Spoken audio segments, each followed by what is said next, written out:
Hello, everyone. Welcome back. Tonight, we are going to dive back in. We'll call it my bread and butter, my material design and XAML project. There's a bunch of open PRs. There's stuff to review. There's T-unit stuff.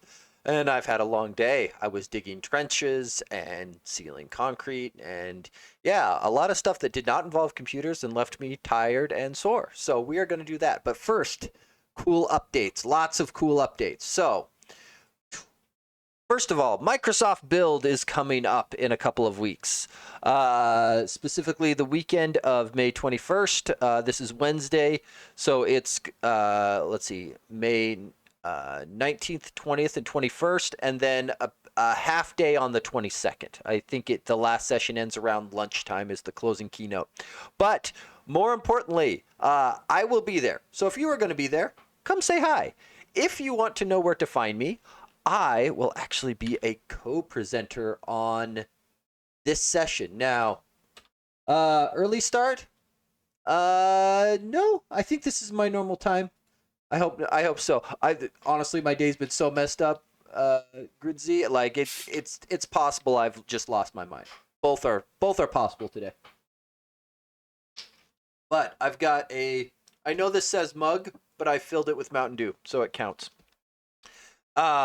But I will be a co-presenter on this one, only speaking for a few minutes alongside Justin. But if you were at the Build conference, interested in the Microsoft MVP program, want to know more about what it takes to be an MVP, come and check us out. The other thing is, if people are, let's see, event guide, where's the maps? If people are wanting to find me, most days, I think all 3 days, Monday, Tuesday, Wednesday, I have the closing shift in the expert meetup area underneath the .NET Dev Tools area, which is this kind of back corner here. So end of day-ish, we'll call it late afternoon through whatever time they're closing, because it varies depending on the night. Grab me here, or if you just see me in the hall, stop, say hi. I always love talking to people. So if you're going to be at Build, great. If you are not going to be at Build, I still recommend people signing up. There is a huge number of sessions that are going to be live streamed, and the content is exceptional. So this is one of Microsoft's big conferences every year. It has a slight developer bent to it versus Ignite, which is a little more IT bent. But the lines are blurry, so you get a little bit of both at all of them. But this is definitely the developer-oriented one. So if that interests you, sign up, because there is so many sessions. It is going to be difficult to watch them all, and it will be awesome. Unfortunately, the one that I'm at is just a small community one, not recorded. But regardless. Next thing. .NET User Group. So following this, June 3rd, I'm going to have a busy few weeks. It's going to be great. I am speaking at the local .NET User Group. If you want to sign up, it will be streamed out via YouTube, and you are welcome there. I am going to go through kind of the history of C#, kind of focusing on the features and kind of how we got where we are now, with a little bit of looking forward. I'm wanting to bring in C# 14, which releases in November, and you will note that November comes after June. So this is going to be a lot of past, a bit of present, and a peek into the future, because C# is open source, and when we've got preview bits, we can run preview bits. So that'll be exciting. So yes, I am looking forward to it. It is going to be great. I was working on this actually the other day, and the more I look into it, the more excited I get. And I actually learn new things about C# every time I dive into it. Now, they generally are kind of esoteric things that no human being should ever do, but they're still cool. Okay, next, get cracking. There was a pretty cool release. I wasn't sure. I don't know if people realize this. Their roadmap is actually public. And now it's obviously not like zeroed in individual feature type things, but if you are interested in kind of a high level of, hey, what's been recently released and what is forthcoming, like this is all public, and they keep it up to date as they release stuff. So if you're curious where things are looking, like if it seems like I know, hey, these are the features that they're working on, I may have looked at this web page. I know, super secret. It's awesome.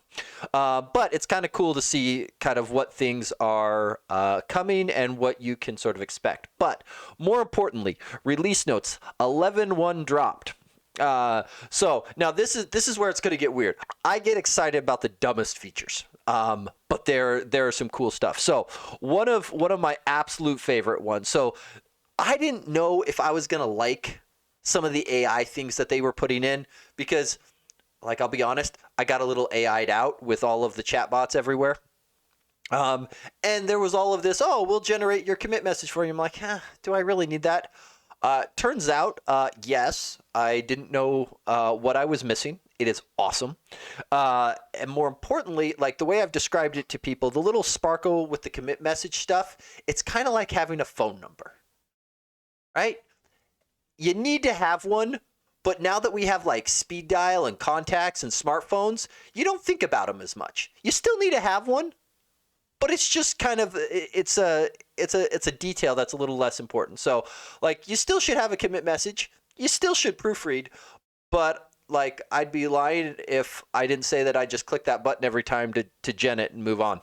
And, with some editing. So yes, but the more important thing here is now we have the little sparkle thing on the pull request screen as well, which is great. We'll probably see that here a little bit later tonight, which is going to be awesome. You can also do it with the stashes as well. This is a little bit less interesting. I often do my stash messages just straight in line on the graph. But, if you do it in the same kind of right pane with the commit, so for people who are interested in seeing where that is, right? So if I pick on like material design stuff and I, let's just make some working changes, reset mixed, right? So boom, right? So right up here, if you come in and this is the stash button, most of the time, I don't know if people realize that there's 3 tabs here, right? Most everybody's familiar with the commit and they type at the commit message, right? But you can actually build your stash from here. And this is the new Sparkle, right? So yay, we now have Sparkle there. Huzzah. So it's great. And then a nice side effect of this, if you like my amend commit force push, you can now do it on amending, which is cool, right? And there's all of this stuff here. The really, really cool thing that's going on behind the scenes here. Now, I will point out some of these AI features do require the higher SKU of Get Kraken Desktop. So just be clear. If you're running on Community, you're not going to see some of these options. So small disclaimer, be aware of that. But Get Kraken AI, you can do bring your own key. So people who are a little more paranoid, hey, I don't want to be sending bits of my code to an AI agent that lives somewhere else. That's scary. My company doesn't allow that, yada, yada, yada, right? We now have our ability to go through and do different providers. We've got OpenAI, Anthropic, Azure. As a Microsoft person, this makes me happy. So you've got Azure AI, Google, and then custom URL. And so custom URL is anything that matches like an OpenAI compatible endpoint. Secretly, if you're like running Olama locally, right? You can, if you've got a system where you're powering this locally, you could theoretically keep it all local. So at some point, I may do a kind of a small video on setting this up because for some people who have the power to run some of those models locally, like usually you're going to get better experience running these big models in the cloud because there's a lot more juice behind them. But I don't know. Some people have some awesome little stuff. So if you happen to have your own key or for whatever reason your company needs you to use their instance, like for example on Azure, just to make sure that it's not being exposed, poof, there you go. Built-in stuff. Otherwise, if you just want the hosted solution, you get the little hosted details. And the other thing to remember is on Get Kraken, the tokens reset weekly, right? It's kind of nice to have it on that faster cadence because then you just spend them, right? Because they're going to reset at the end of the week anyway, or beginning of the week. I think it's Sunday. I don't remember. It resets sometime between when I clock off Friday, when I clock on Monday, and during the middle of the week, I rarely open the screen. So it's great. Not to say I don't use Get Kraken on the weekend. I absolutely do. I just don't open the screen. Okay, so that's a lot of the new AI stuff, which is awesome, right? Now, the thing that got me way too excited. I got very, very excited over this one. Again, I get excited over the dumbest features. Hide all, show all on the local and remote sections of the left pane. This is awesome. Okay, so I occasionally work because in my day job, I do a lot of consulting. And so I get to see all kinds of stuff from different people's repositories. And occasionally I run into repositories that have an insanely large number of tags, branches, remotes, etc. Right? Like material design, we've got 120 sitting out there. And part of the way I get to 120 is I've got a bunch of remotes added, but I can just right click, hide all.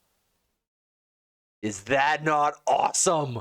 Right? And then you can opt into the ones that you want. Because the number of times where I want to opt in rather than opt out is very, very high. Right? And you can do this on the local one. You can do this on the remote one. You can do this down on your tags. Like this hide all is awesome. Right?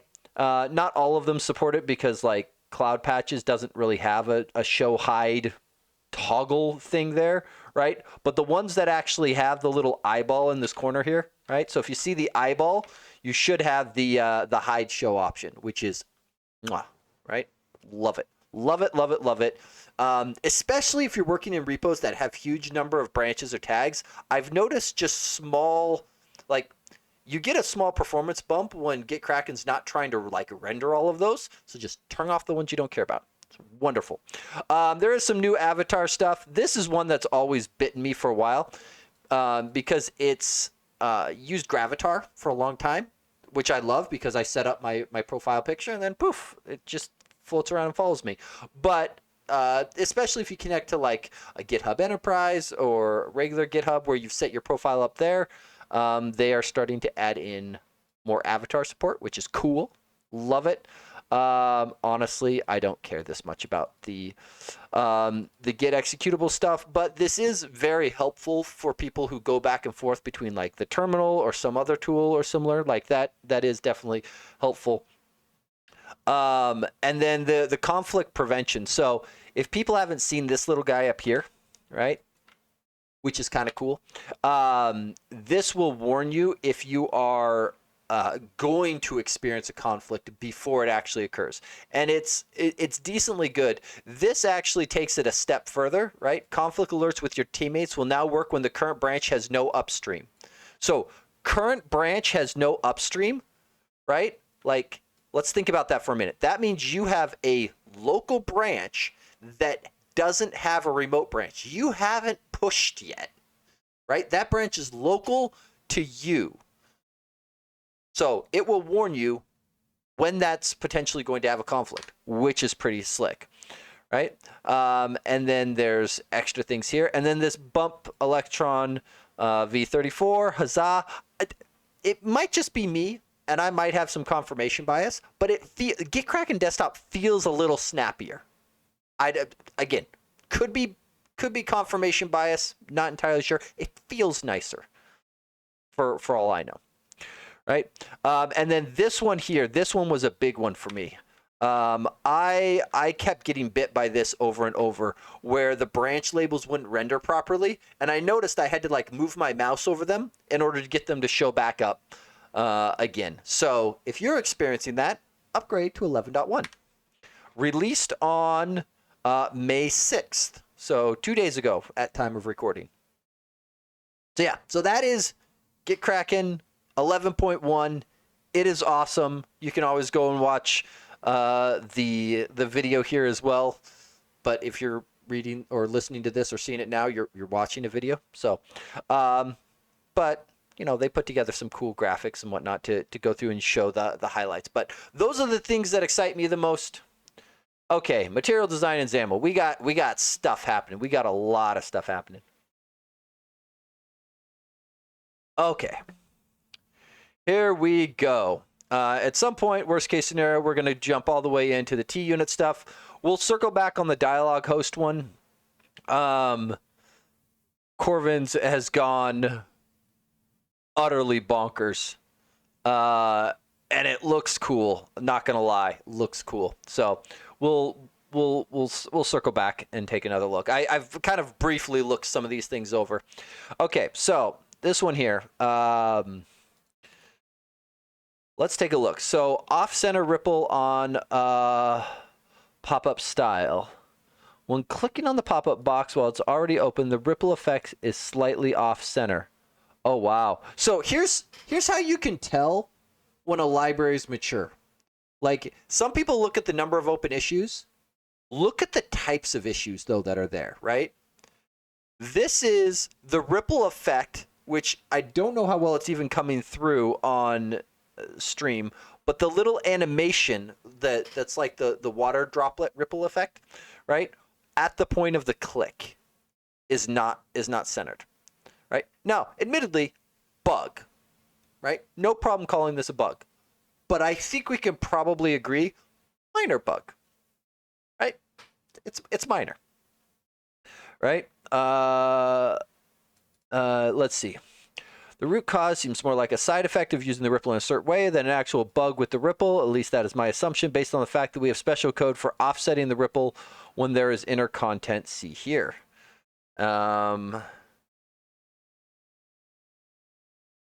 Interesting. I think some of this code may even predate me taking over the library. So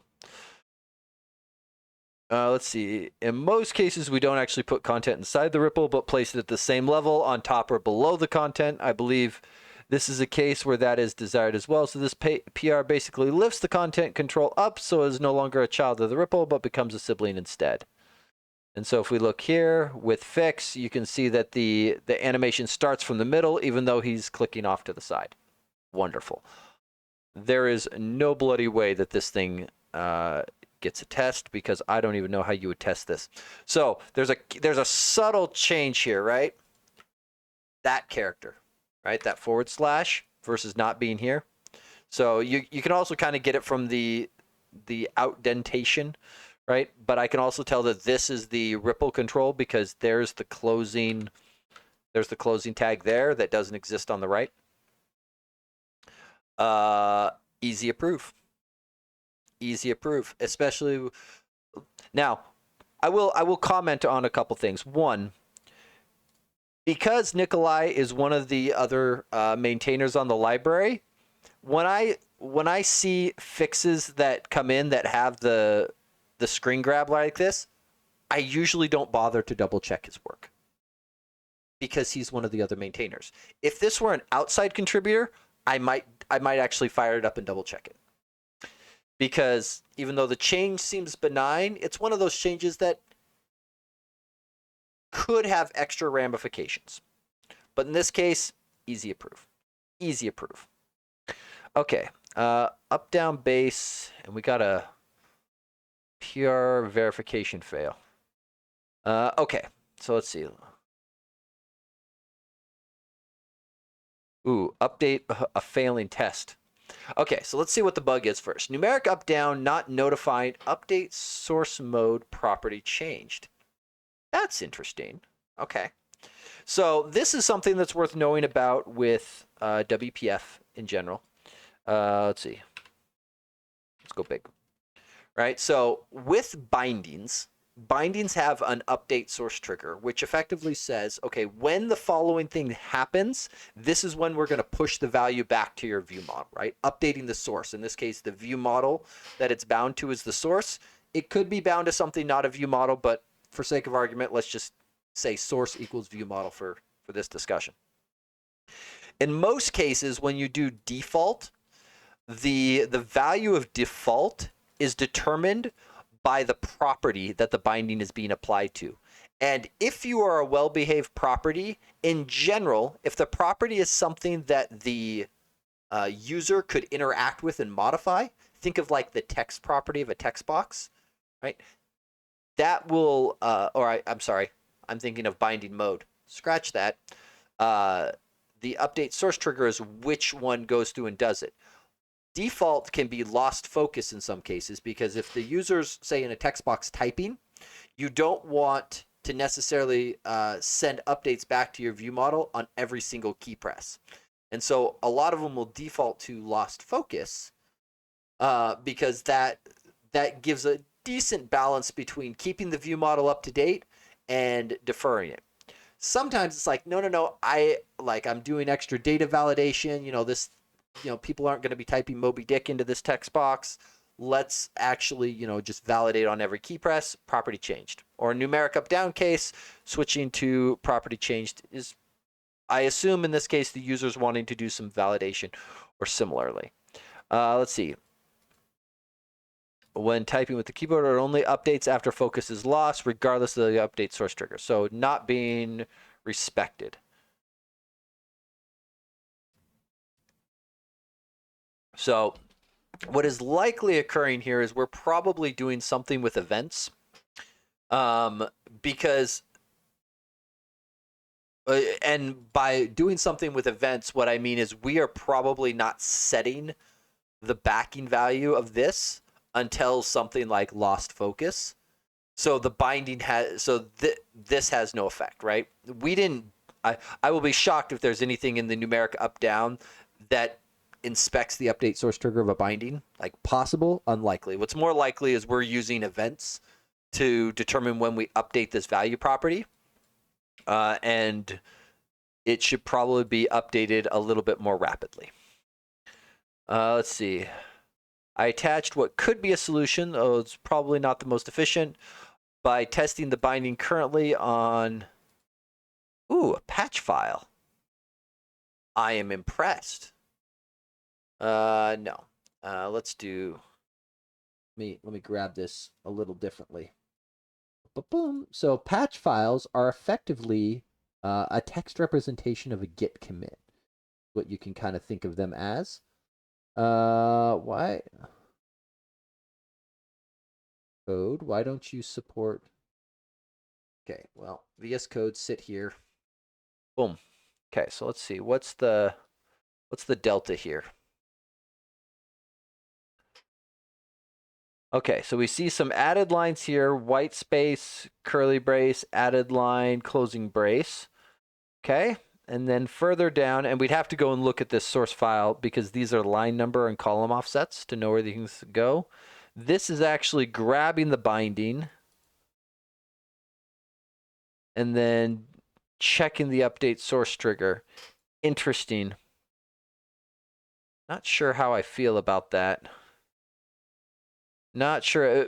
And part of why I'm a little hesitant on this is because somebody could reapply the binding outside. Like, I'm guessing this is in an apply template call. And this assumes the binding's set there initially and is good to go and doesn't get changed, which is probably true for most people, right? Most people are going to be writing something like this, but it's technically possible. It's technically possible for that to occur elsewhere. So let's see. Okay, failing tests while still supporting property changed. Let's see. The up-down base was only subscribed to the lost focus event, but unsubscribing the text changed event. This is a potential event handler link, but also the root cause of the reported issue. This PR ensures only the text change event is subscribed, unsubscribed, and lets the internal binding system handle when to notify the bound property. Excellent, as long as we call set current value. For the most frequent update source trigger, the built-in system will handle the rest for us. I'm quite sure of. Okay, that sounds like the fix I would expect. Let's see, what did Nikolai do here? So,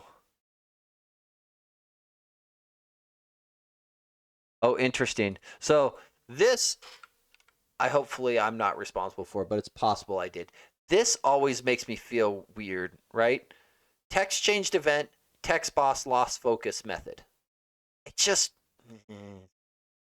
I was probably lacking Mountain Dew that day. If it was me. Hopefully it wasn't me. I hope it wasn't me. I had a great experience earlier this week where a colleague of mine, we go back and forth quite a bit, and we are not shy about calling each other out. If a bug shows up and we can point to the commit where the other person made the change or approved the PR that made the change, we usually call each other out. A little friendly poking at each other. And Yeah, I was very excited because there was a bug that showed up, and I found the commit where the bug was introduced nearly 18 months ago. I was like, wow, that one sat dormant for a while. That one sat dormant for a while. Okay, so let's take a little gander here. So this is on apply template. This is only renaming the method though. Like, am I missing something?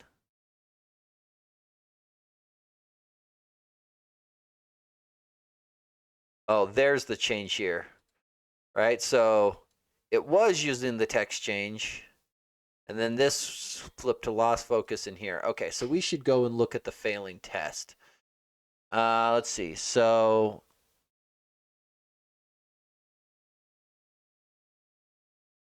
unchanged files. Let's just check the PR out. Okay, you go away. Collapse, pull requests. Let's see here. Up, down, base. Checkout branch.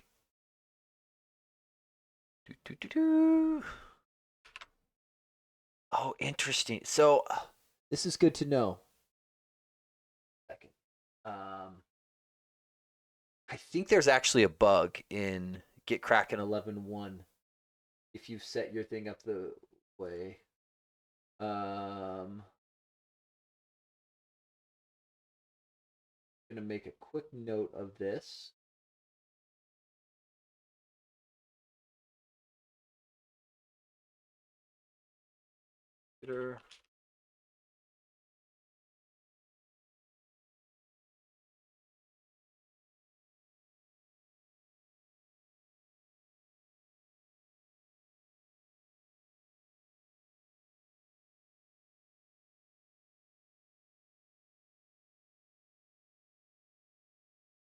Okay, sorry. Just got to make sure I appropriately report that, because the GitKraken folks are great about fixing stuff as long as they know about it.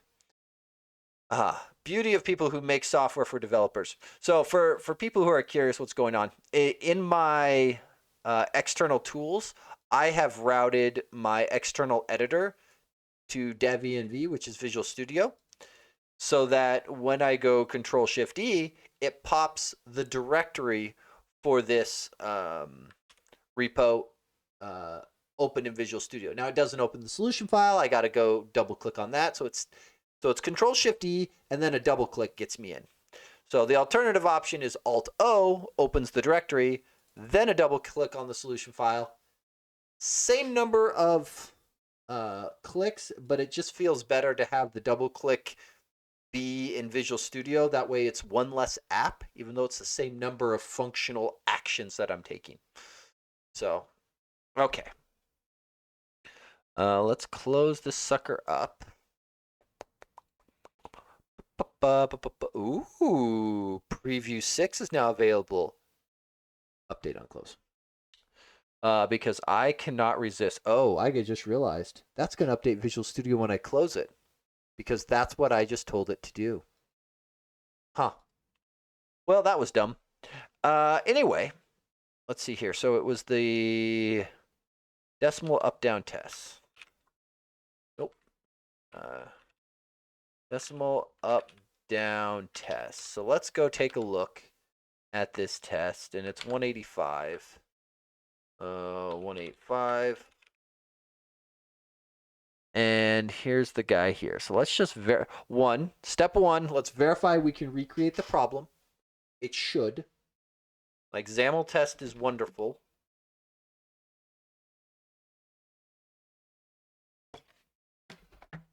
Boom, boom.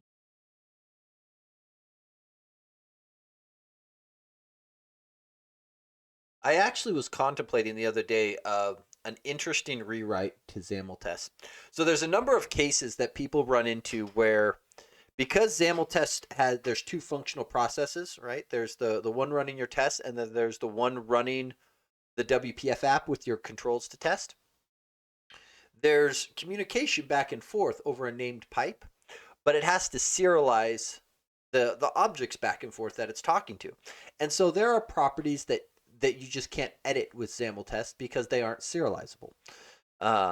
or there's actions that you can't take on the element because you don't actually have the real element inside your test. And I was realizing I left myself a backdoor for that. So if you do something like decimal up down, you can do remote execute. And remote execute allows you to do static void, let's see, do stuff, decimal up down, roll, right? Except for you should spell control correctly and not whatever the heck that is. Up down, there, right? And then you can do stuff,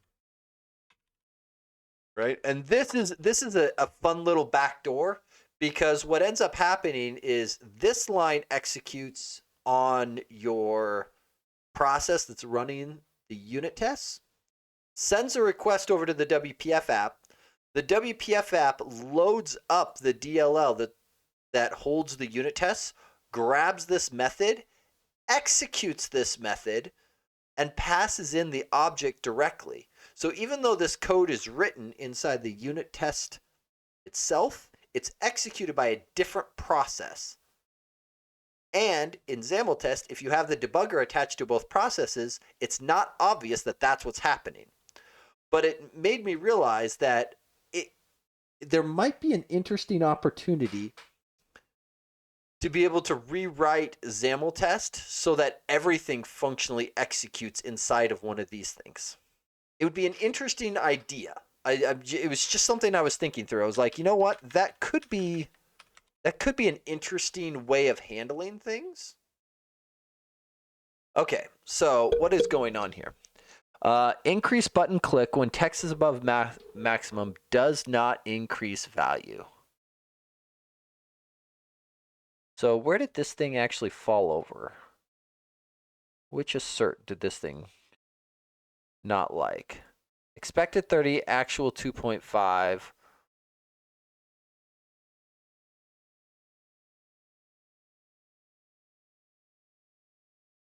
This is interesting. By doing it on text changed, ooh, that's interesting because we allow the user to temporarily type. Because there is a functional difference between the text of the up-down control and the value of the up-down control. Kind of like in an editable combo box where you can type into it and the text will be one value, but your selected item may not match because you haven't actually picked an item in the dropdown. That's the inspiration for how this is expected to work. It's an editable combo box. This feels like a good test and makes me suspect then that the implementation is the actual problem.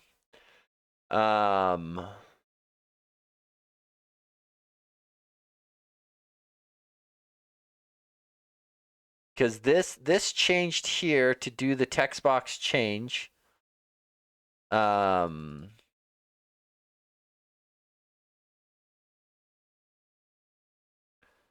Set current value.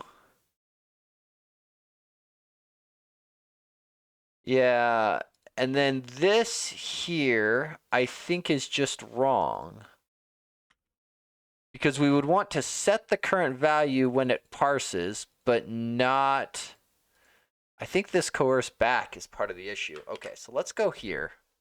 Let's go here. What breaks if... So 1, I think that fixes this test.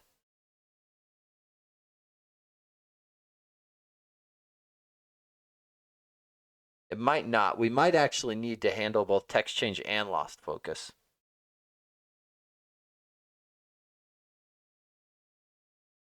Okay, so that one's working. What breaks? I'm gonna take my hands off the mouse for a moment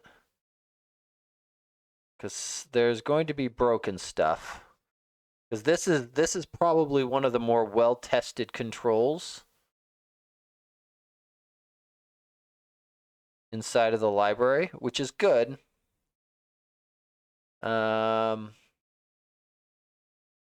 That's a timeout. Let me run it one more time. It could be that there's just a timeout. Yeah. Okay. I think I was touching it. Okay, and then this is lost focus when text is invalid. And this is where I think we might just need to handle both. Yeah, so this guy failed and doesn't revert back. All right, so if we look at this test here, this is just a data-driven test with some different values, some that are numeric, some that are all alpha, some that are a mix, which it probably doesn't matter since it's a triparse, but whatever. Okay. And so in this case, we expect it on lost focus because this move keyboard focus is the key line here. So I'm thinking what we probably need to do is on lost focus, still do this. So I think the change is actually, I think both people got almost to the full thing, right? No, Copilot. I said lost focus.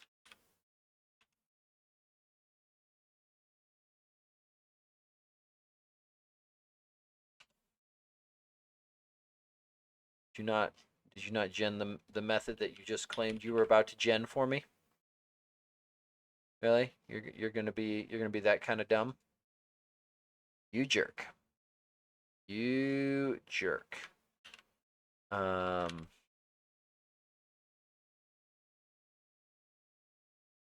Okay, so we're gonna do this. This if check is kind of superfluous because how did we get here? But whatever. So when we lose focus, what we want to do is, then that text doesn't matter anymore. And then this goes away. And then that gets cleaned up. And then we need to make sure we unregister it as well.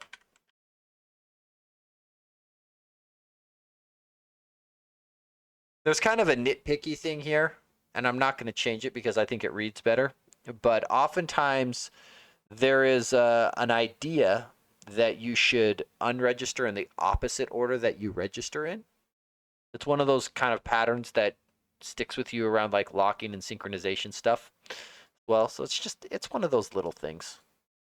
Not a big deal. Okay, let's run these tests because these tests should now pass.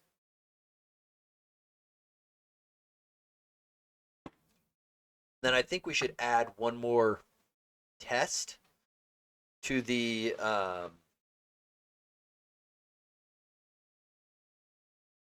to account for the new thing. I'm sorry, what?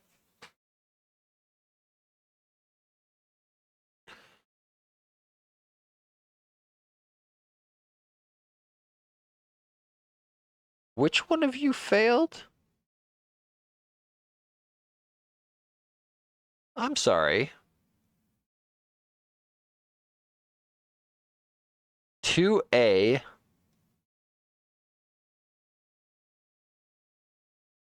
Oh, that's interesting. 2A actually parses as 2 because the 2 matched.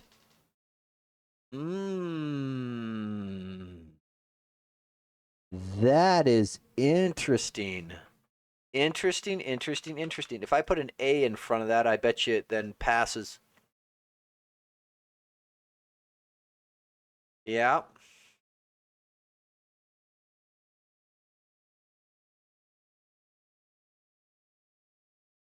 Interesting.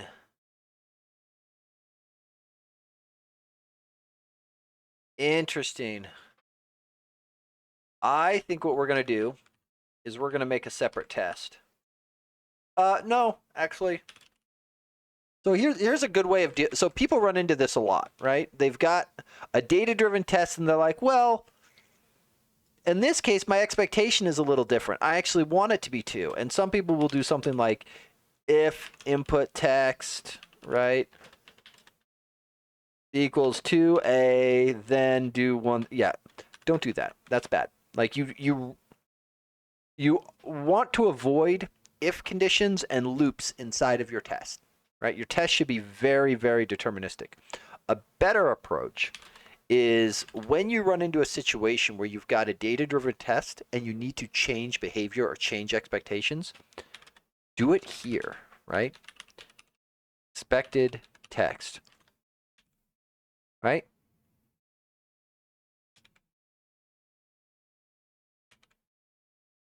And then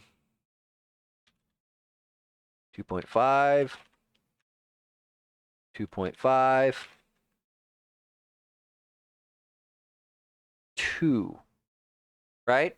So now we've solved part of it. I sort of expect it to fail on the value down below too. I think I need one more.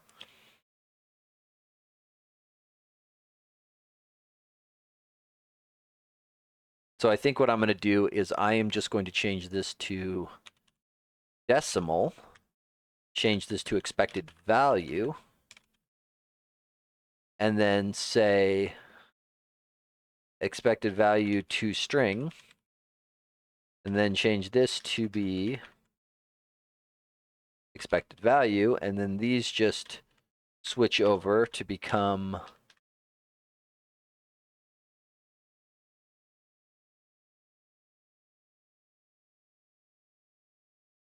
oh, interesting. You can't. Oh, that's an interesting one. I didn't consider that. So decimals can't be constants. And the reason is because of the size of a decimal. A decimal is 128 bits.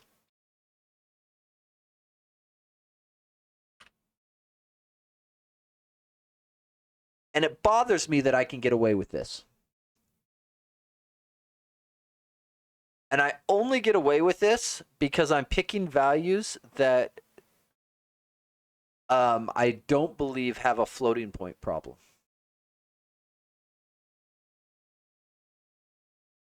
So stupid. So stupid. If you were to pick like 1/3, 1/10, things like that, then you run into the floating point rounding problem. But because it's 2.5, we're fine. Okay. So that handles that. But I think what is missing is, I think for this issue, I would like to actually write a test with this so that it reflects appropriately. Now, I think I thought we had some base tests for this, but maybe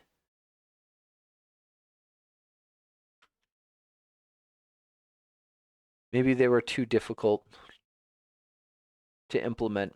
But I think this thing warrants a test because I want to capture this, because this is a requirement. No, Copilot, that is not the right issue number. Let's try that again. I want to, and actually let's go and do it on the numeric side just to be even more explicit, because that's what it was reported on. Oh, I didn't realize I grabbed the fact as part of that. Let's see. Public, async task. Oh, Demolix, thank you for the follow. I appreciate it. Let's see. Up, down, control. One value is equal, disable. No Copilot. When, let's see.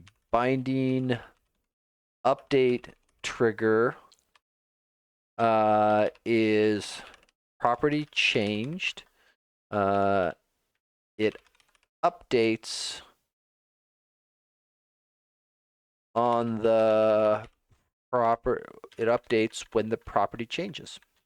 It updates without before losing focus. There we go. There was a lot of typing. Okay, Copilot, impress me. Nothing?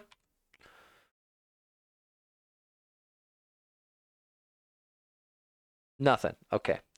You suck. You suck. That's okay. Now, the question is, Can I validate this without... I think I can validate this without needing to spin a view model on it.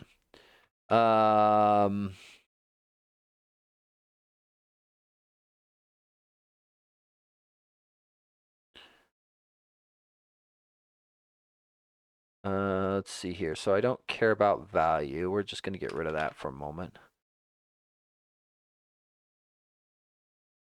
Let's see.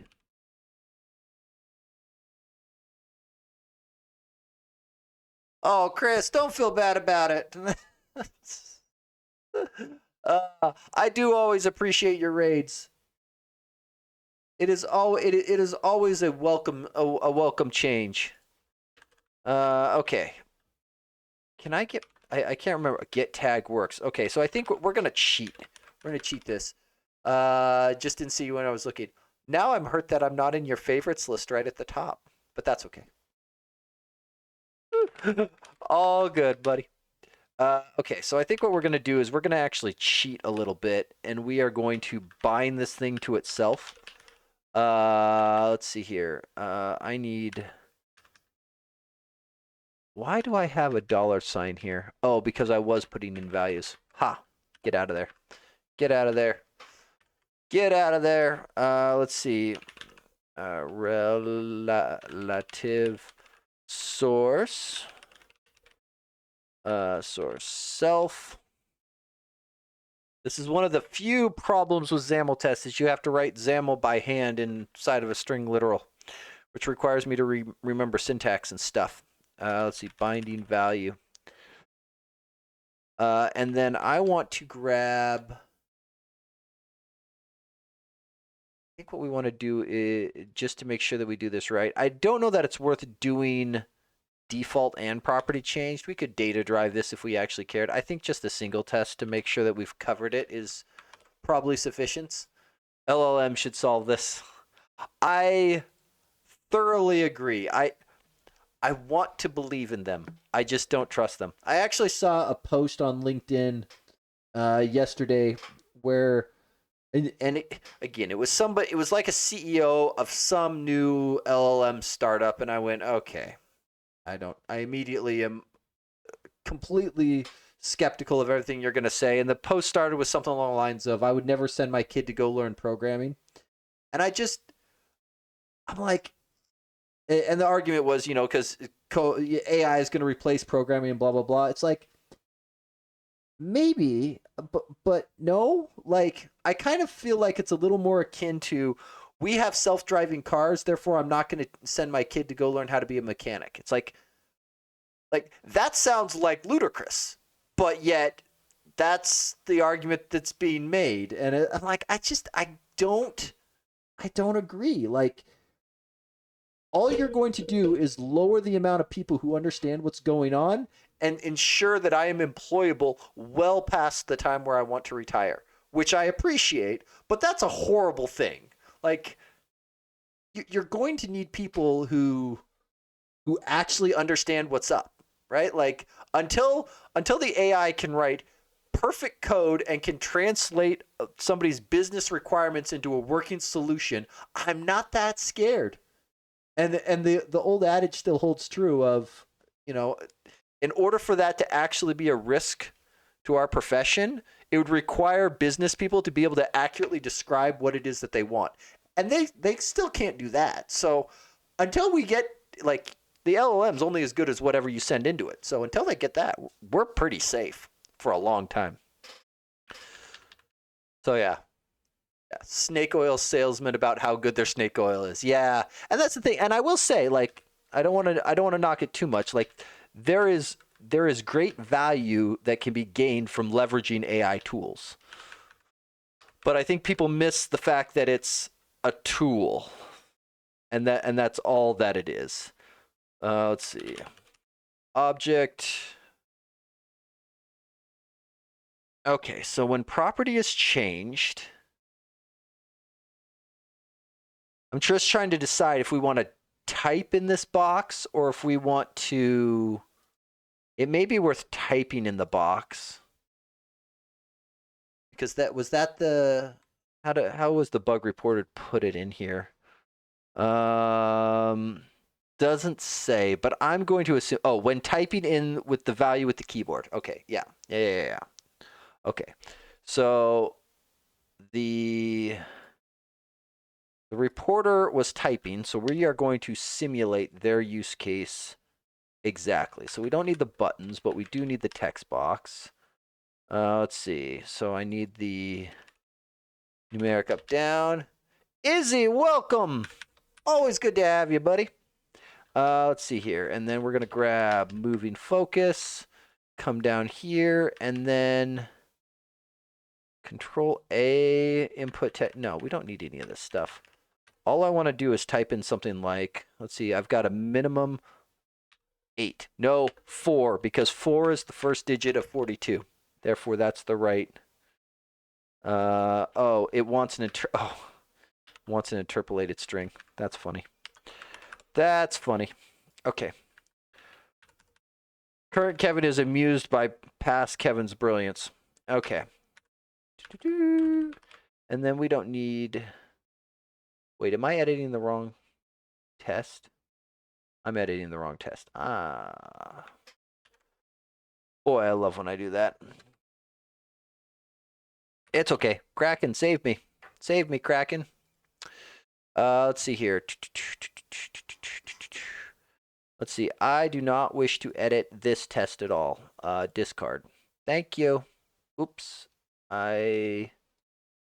Undo. There's no undo. Undo. Don't know that undid anything. Hey, yeah. 3 conflicts prevent checkout. Yeah, because that undo is not an undo here. We are currently taking a run at... There was a whole bunch of PRs that got opened on the material design library. We are currently playing with this one. Around the up-down control, not appropriately respecting bindings that have an update source trigger of property changed. So I will say, like, it is very nice that the type of bugs that are coming into this library feel very benign or minimal, but that's just me. Okay, so because the rest of my test looks the same, the diff is all screwed up. Okay, got it. So it just wants this. Let's see. Now it should figure out that that test is separate, and yeah, like, this isn't Kraken's fault, but it's an artifact of how Git does it. Like, it sometimes gets very confused about what things go where, and so it'll sometimes mix up whether it brings in the prior curly, because technically it's the same level of diff. But yeah, I digress. Okay, so assert.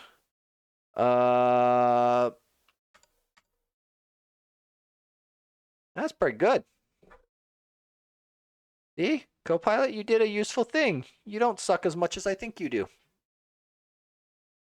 You even wrote a useful assert message and everything for me. Now, if I'd asked you to write the test, what did you do there to make it do the closing brace? Technically, not a lot. So all I was doing inside of my diff view is I was right-clicking to discard changes, and once I got, because if I go up here and do this, you'll note even in Visual Studio, it's got the green bar all the way up here now. And it's just an artifact of how Git detects where the change starts and ends. Because now there's a blank line here. It goes, oh, blank line to blank line. This is what's added. It's like, well, yes, technically from a text-based standpoint, that is the delta. Oh, and I dropped this. Put that back. But from a logical coding standpoint, no, like, this is not the existing curly brace. This is the existing one. This one's new, but, it gets greedy. And so it does that. So all I did was change the delta so it could figure out which one was the new one. That's all. Cheap tricks. Okay. And then I am noticing that we move keyboard focus. Why did this thing go to a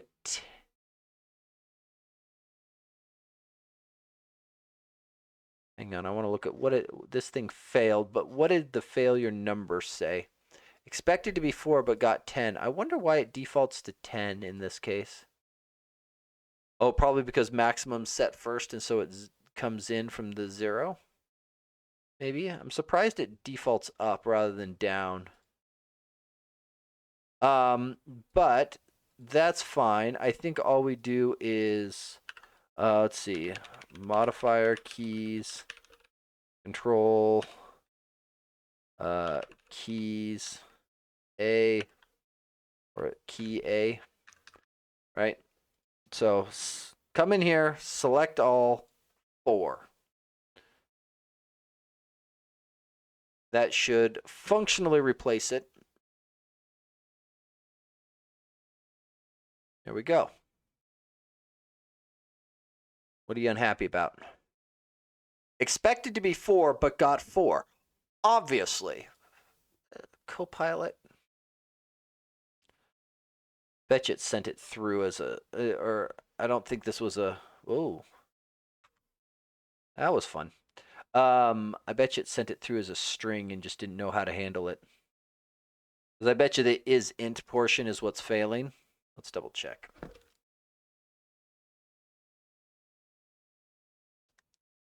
Because all we can see from this is that the stringified version of tag works. Oh, and it's over the top. Okay, we're going to do this. Normally I drag it onto a second monitor, but that's boring for everyone else. See if I can get this into a good place. There we go. Tag is string. That's why. Okay. Kill that. So let's just do assert equals, and because at the end of the day, as long as I get the right value through here, so why is my thing convinced that the control key is being held down? Sorry, I'm cycling my keyboard real quick. Oh.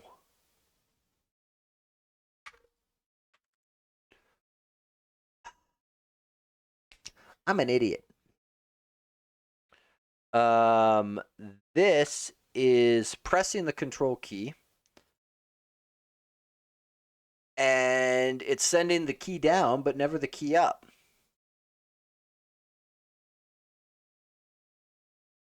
That's why this one exists. Because if you don't do this, XAML test sends control A down, types 4, and never sends the up. Because until you tell it modifier keys none, it says, well, I assume you wanted me to keep holding the control key down. I'm doing it. Thank you. You're doing what I should probably look at having like an error or something if a test ends and it still has a modifier. Like it doesn't actually know the length of a test, but it does know it in like this test recorder. So maybe at a minimum, test recorder should report back, hey, by the way, you moron, your control key or shift key or alt key is still being held down. Right. So assert equal, let's see. Stop at. Let's see. Assert equal, and we are just going to assert for the string, and we're just going to do tag to string. All right. So if we get back the string of 4, good enough. Good enough.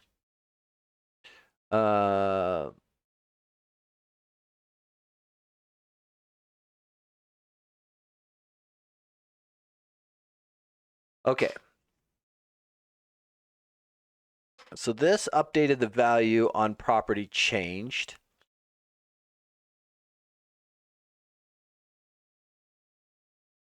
I feel like I want to do one more. Let's see, and I want to set value equal to 3, just so we can do this, and I want to do lost focus. Is lost focus.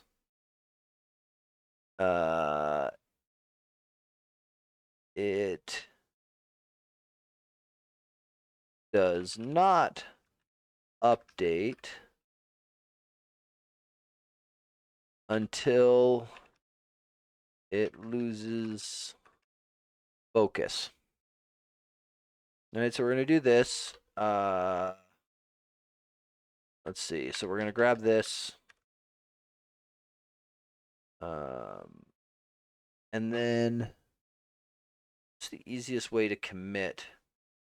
Because we probably should also watch things like key down for enter, because oftentimes the enter key submits focus, but that's a future thing, right? Because there's a number of cases where people start typing and they expect it to work. Like escape is often expected to say, I typed this in, reload from your value, don't take what I typed in. Right? So there may be some arguments to have support for those at some point. And if somebody wants to submit them, I will happily take PRs. For now, we are going to focus on just this.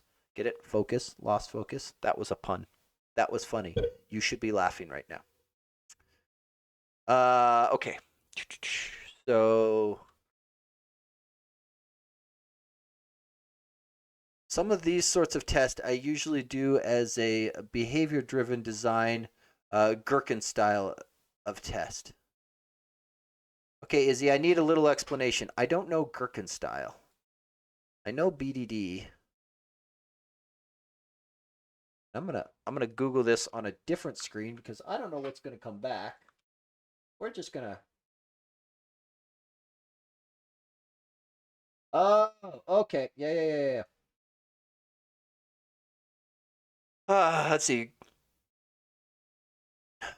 Given my unit under test. Yeah. Domain specific language in behavior driven development to write a test case in a structured format. Yes. And I think Cucumber is where I've seen this done a lot. There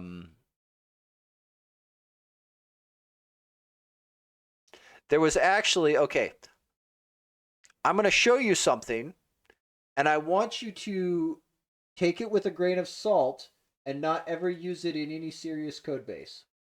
Okay? I'm gonna prefix it with that. Because I saw something the other day that allows C# to do something very, very bad. Let's see. Hesson, I'll come back to that question in just a second. Okay. So hypothetically, if you wanted your test to look like this, right? You'll note that. There's still the little parens at the end. But you can put spaces in your test names. Now, again, I'm sharing this. I am not recommending this. I am absolutely not recommending this. Okay? Just going to be clear. So, this ideally died laughing. So, Jimmy Bogart, author of like AutoMapper, Mediator, etc., right? He's got several big libraries people probably know him from. But he made a note that in the language spec that it supports Unicode, specifically UTF-16. And there are characters that look a heck of a lot like a space in that. And in the C# spec, when you're doing a method name, there's rules about the first character. You are much more limited in the first character of an identifier than middle characters. Because I've played with this a little bit myself, so I'm familiar with this.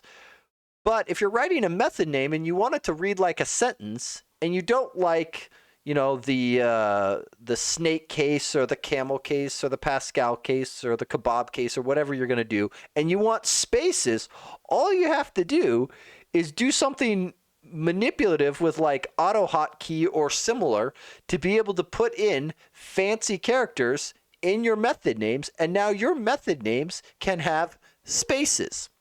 The one area that I strongly suspect this breaks down in, and I think he may call it out at the end, Um, I don't know.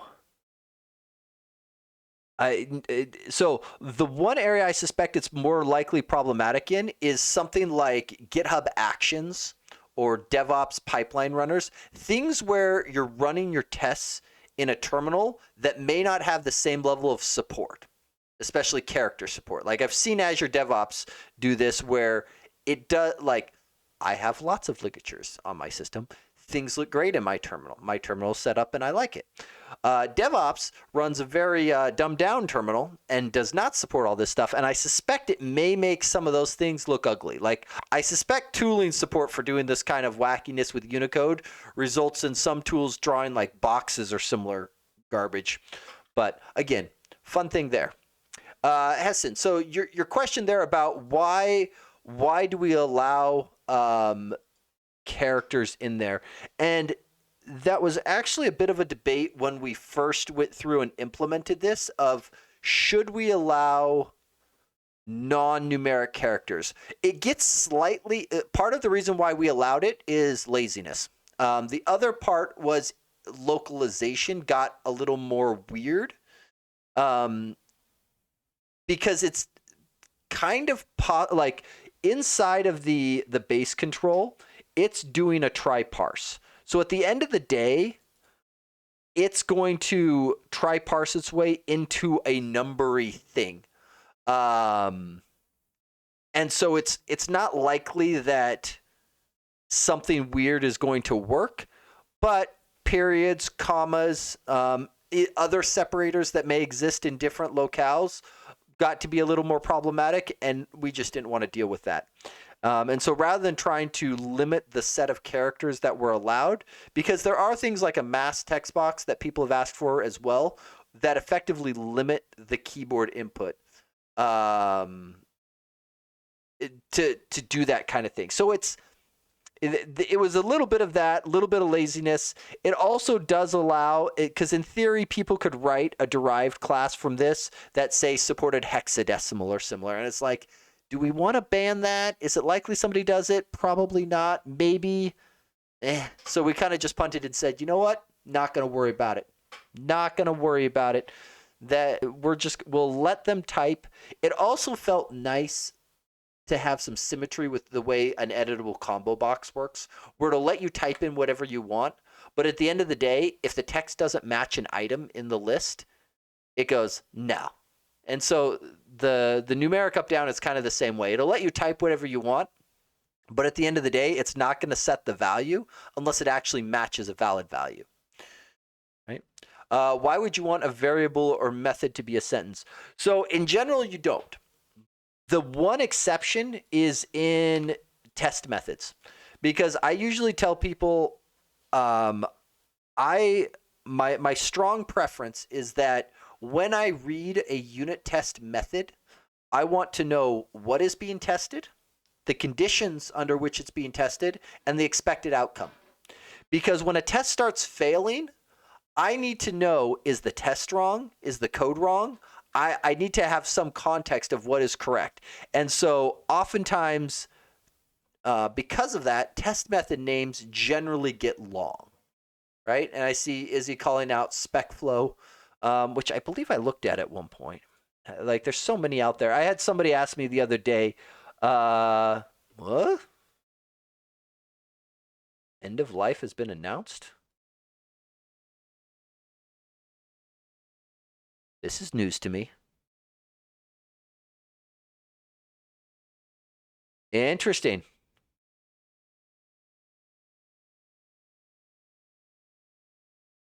Yeah. So sorry, Izzy. I am unlikely to adopt something that's already oh,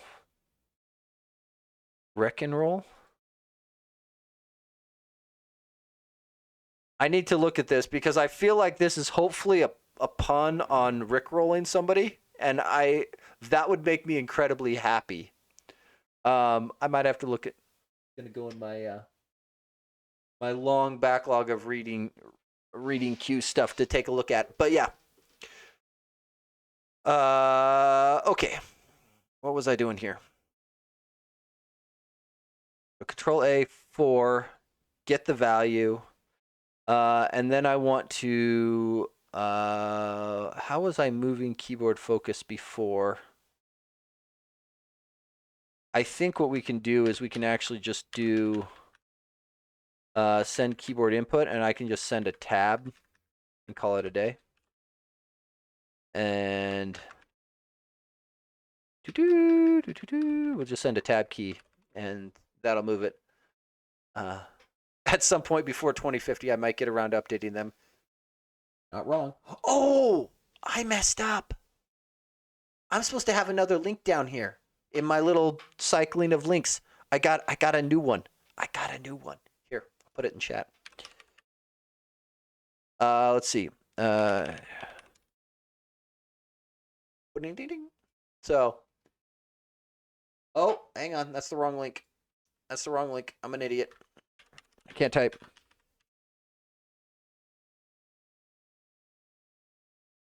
There. That one should be right. There we go. So, I am now a Hero Devs affiliate, which is fun. But this may be important to somebody like you, Izzy, as well.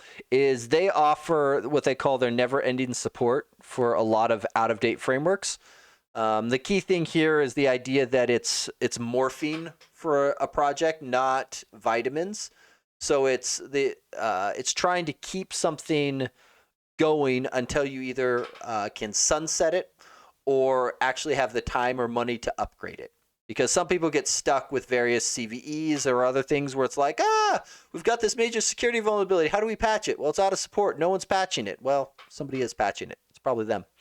And specifically, where is their support button? I think, okay, if I just do support, I believe it gives you the list of everything they are building and what exactly they support. And it is, they have quite a bit here, and they usually try to have people contact them because they actually try to look at your dependency chain to make sure they can support all of your dependencies. Where is my notepad? Yeah, I'm going to make another linky thing to put in my cycling of links. So, but if you need it, Izzy, herodevs.kaboo.dev, that drops you on my affiliate link. So if you end up needing them for something, I can also make introductions as well, if that helps anybody along, just as a way of being able to go through and do it. Because again, it's not like it was interesting because I was having a discussion with them around, well, this feels weird, right? Like I generally am the person who's upgrading somebody's solution to be in a supported framework. Why would I recommend this? It's like, well, we don't. The way they put it, they're like, we're not trying to stop anybody from migrating. Like that's the right solution for most products, right? You're either going to sunset it or you're going to bring it forward. You're not usually expected to keep some out of date thing running forever, right? It's just that some people don't have the time or the money, and if you've got an issue, like you got to do something, and they tend to be a lot cheaper than a migration. And they're like, yeah, if somebody migrates and gets off our stuff, that's great. And the reason they can say that is because they know that there's always going to be something else that's now out of support. Like, just because you do a migration once, at some point that thing's going to be out of support again later, and you come right back to it. So it's not a really a big issue. Let's see. So tag before lost focus, and then we're going to do this guy up here. Tag after lost focus, right? And then we're just going to do, let's actually grab all three of these. I think all three of those technically count as what we are testing here. And then let's see, tag before lost focus, we expect to be 3. Actually, you know what? This should be a 2. If we're going to make a 42 joke, we should actually use a 4 and a 2. And then this should be a 4. Right, so tag after lost focus. Useful for some government progress. I believe they're finally moving to Windows ME I remember a long time ago, I heard somebody call Windows ME Windows 98 third edition, and that has stuck in my head ever since, and I love it. Most people I say 98 third edition, and they just look at me like I'm an idiot. It's like, well, like Windows ME came out because Windows 2000 was taking so long, and they wanted something that was a little more like consumery friendly because Windows 2000 was going to be the enterprise version. And then, well, 2000 was stable, and ME was, I think, one of the few versions of Windows that if I left it alone long enough, it would eventually corrupt and delete itself. That just brings so much inspiration. But it did. Windows ME came with a ridiculous amount of UI customization that you could do. Like you could do Lime and all kinds of stuff all over. It was uglier than all get out. Okay, so this failed. Expected 2, actual 4. Surely it was the 4th edition, the partially released version between them. Well, there was Windows 98 SE for 2nd edition. I don't think there was a. Okay, hang on. Windows versions. I'm fairly confident it went 98 SE or 98 SE, and then ME in 2000 came out. Like ME came out, I think early 2000, and Windows 2000 came out late 2000. Let's see here. 95. So 98. 98 2nd edition. Windows 2000, Windows ME. Oh, so I got them backwards. Windows 2000 came out first, and then Windows ME came out. Ooh. D-Riz Geek? Thank you for the follow. I appreciate it. Yeah. So I had those backwards. I'm slightly ashamed to admit it, but one of the first computers that was mine to hack around and play on was a Windows ME computer. Yeah. 2000, yeah, server version or enterprise grade, like that was the target audience for the Windows 2000 era. Like it was because the NT was their new technology, right? Like it was the thing. But like it was also the foundation under which XP got built up because Windows NT was fairly stable and nice, and Windows ME, though pretty, was a hot pile of garbage. Like, and I think like Microsoft had this weird leapfrogging pattern. Like ME was kind of trash, Vista was kind of trash, XP was good, 7 was good, Windows 8 was kind of trash. It was like every other one. And then they started to get a little better here, but it's kind of hard to see if that pattern followed because they changed their versioning scheme. And so it was kind of hard to say what the next version was because you see like Windows, like most people don't know that there's this many Windows 10s. Like they're like, what? Right? Like, and Windows 11. So yeah, it's just, it's weird. I actually had an uncle that I just recently had to get off of a Windows 10 computer. Okay. So expected 2, but got 4. And is my expectation wrong? Should value...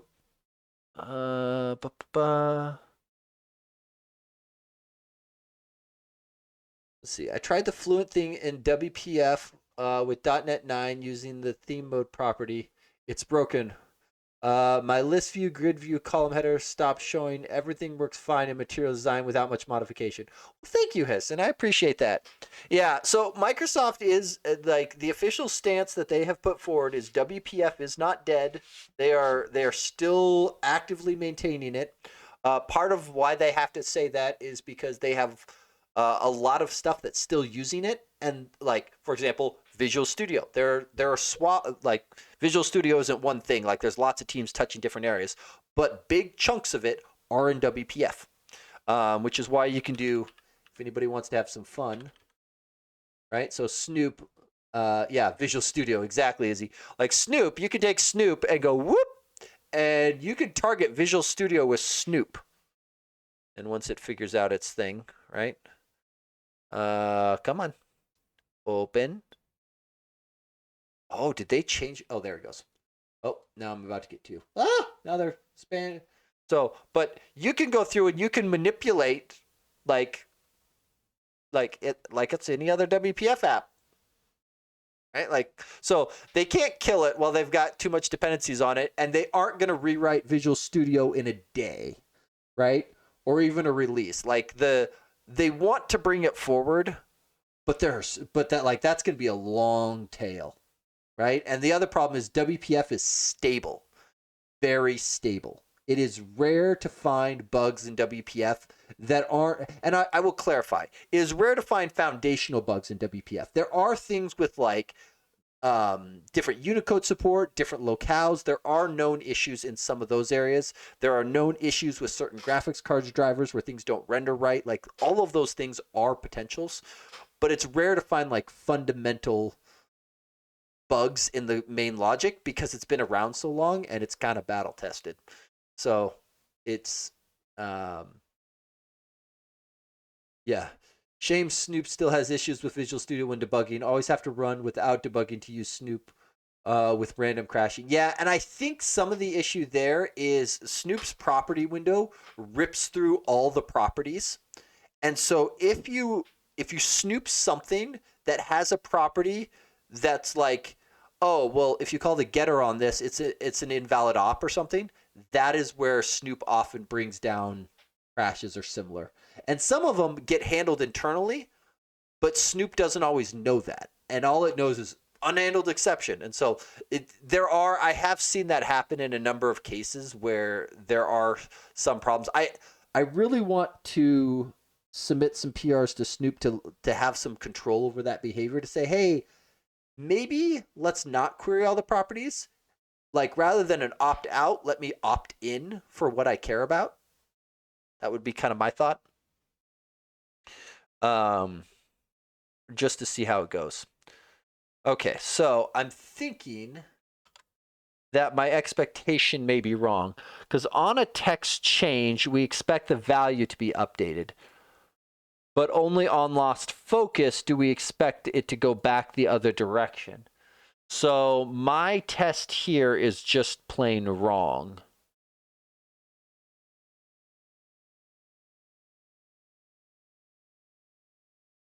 Though this now feels weird,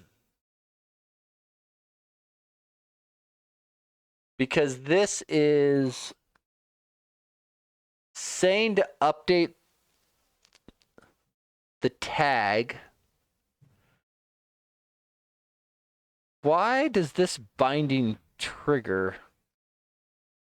Oh, because this isn't on the text property, so this is going to functionally not matter. Oh, this is a bad test. This is a bad test. I would need to set this. Let me look. I think I have one. Up down controls, bound numeric up down method. Yeah, good. I think I've got one of these. What are you doing?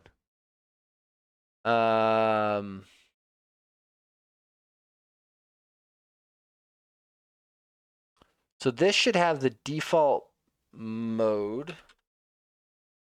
Update source trigger, lost focus, right? And I believe lost focus and default are the same. No, they are different. Let's see, the binding target, the default value for most dependency property is property changed, while text property has a default of lost focus. So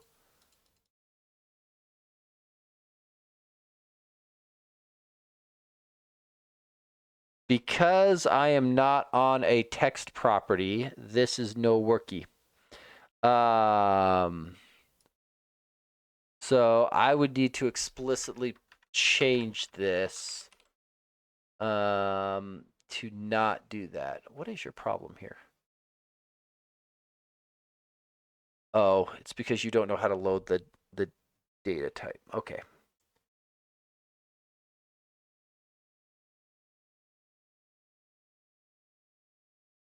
I'm just trying to decide if I give myself a hook in here or similar to be able to toggle this, because I feel like I want to test this. Have a good one, Izzy.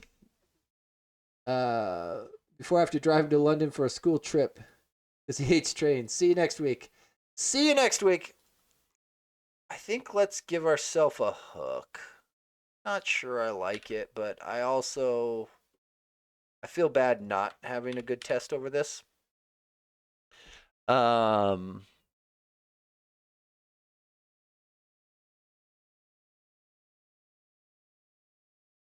Yeah, so let's grab something akin to this. So we're gonna do rather than that for our range, we're gonna do this. Because that'll get us this guy here. And then set minimax. That's fine. We can do that. I don't know that I care about this button to, well, I do care about the button to focus. But I do also want to grab this value. In fact, we might end up doing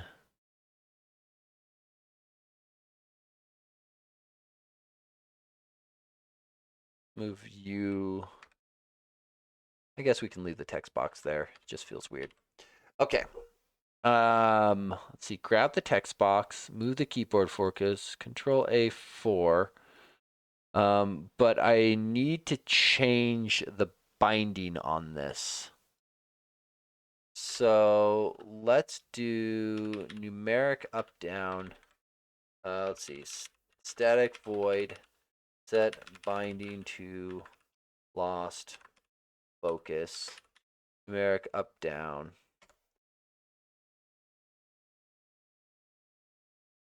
Bring that in.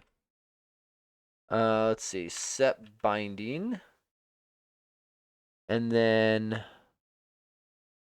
don't want to set the source, but I do want to set the path. And I want the path to be, what is the binding that we have here? Value. Right? I guess I could just do a name of in here. That'll be sufficient. Let's see, path. Oh. It wants something it can convert, and I will give it that.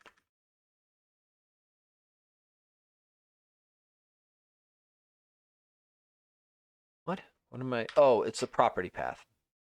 Duh. That takes the string, I believe. Yeah, string path. There we go. Which means I can get rid of the interpolation. For some reason, I thought property path had an implicit conversion. Okay, regardless. Set binding, numeric up down. It's going to be the value property. That's the binding. Okay, and then we need to apply this. And so we're going to abuse the wonderful thing of remote execution. Set binding to lost focus, so it invokes that. Okay, so that should move it to there. This grabs here. Now I think we can do this same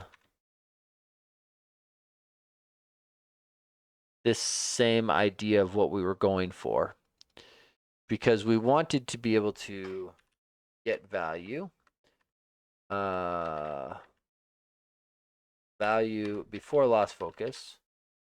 Value after lost focus.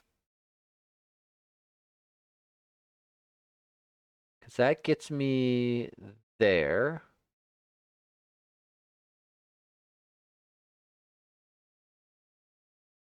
I can't call get, because value is going to update, right? Because value is still being set, but what should be preventing is going back through here. So let's do this. Static get view model value. Numeric up down. Numeric up down. And then let's do int, I guess. Or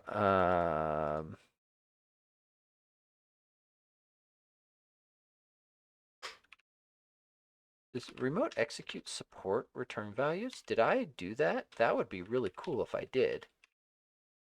I don't think it does. Oh, it does. I am brilliant. Okay. Past Kevin gets huge points for being totally awesome. Let's see. Bound Come on, bound numeric up down view model. So we'll cast the data context to the view model type, then we will access the value property and return it back.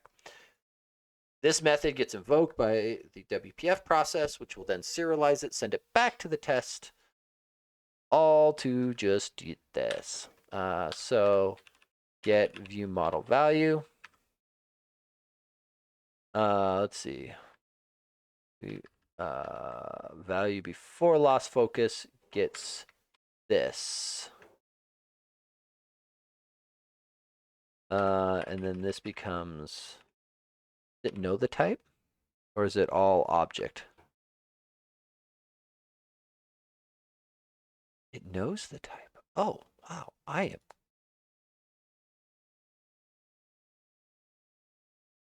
Xcoding, thank you for the follow. I appreciate it.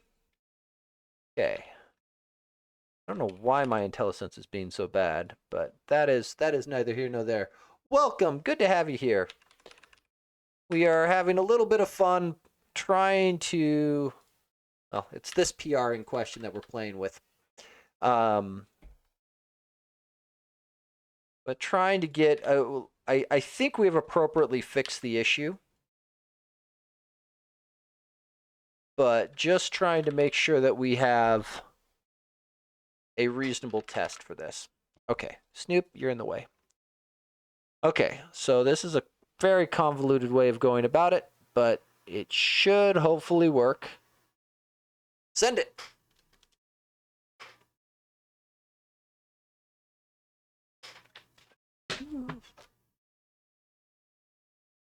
Are you the builder of material design?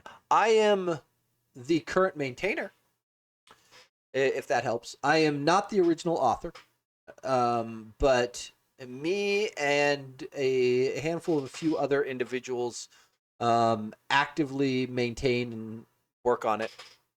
So, but yes, I am one of them. Some people call me the main lead on it, mostly because I have the most permissions on the repo. Let's see. So, let's see here. What is this? Strings differ. Expected to actual 10. Oh, this is because we did set value to 10. I want the value to be 2, and I want to get rid of that.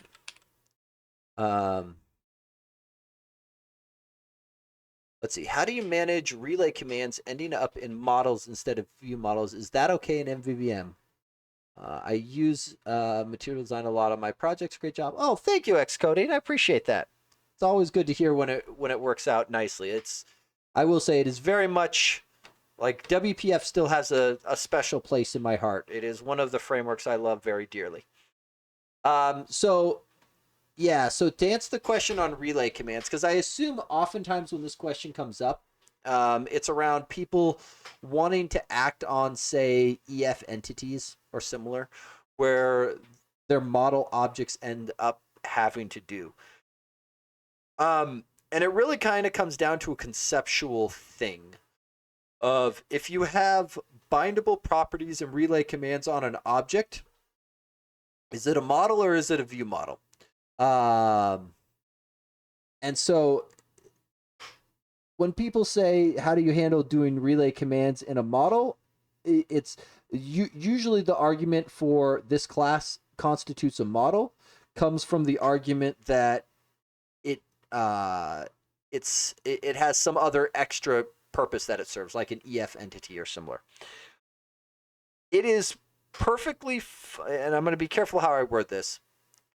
There are kind of tiers in how this works. So if I am building a quick and dirty app that maybe has like a SQLite database or something, I have absolutely no problem binding one of those EF models straight into my UI, maybe slapping some relay commands on it or similar if I need them, and leveraging it that way. That is perfectly fine for the quick and dirty.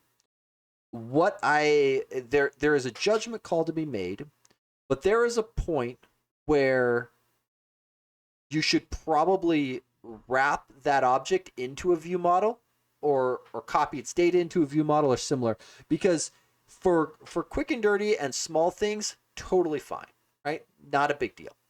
There are some MVVM purists that will probably be pulling their pitchforks out about now to throw them at me, and that's okay.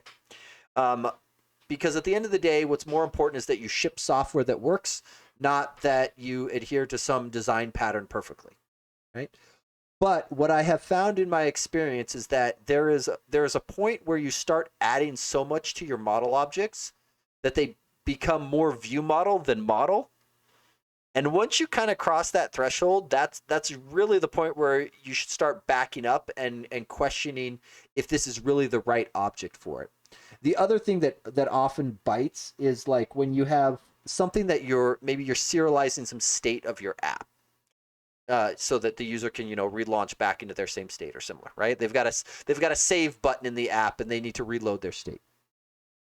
Oftentimes I've seen people try to take their view models and serialize those, and that will work, but it often comes with a lot of extra overhead, because now you end up making your view models trying to be serializable, and there's a general principle called persistence ignorance, where it shouldn't your object shouldn't care necessarily how they're saved or how they're reloaded. And oftentimes I've also gone the other way, where if I'm starting to use my view model like a model, like maybe a POCO that is sent to a web API, or like a model that's going to be saved to a database or to disk or similar, that's usually the point where I start going, this feels wrong. And in some cases, when you build out two classes, they feel like you're just duplicating work. And the first version, you probably are. What happens, or at least what I've seen happen, is those two things, the model and the view model, tend to update at different rates.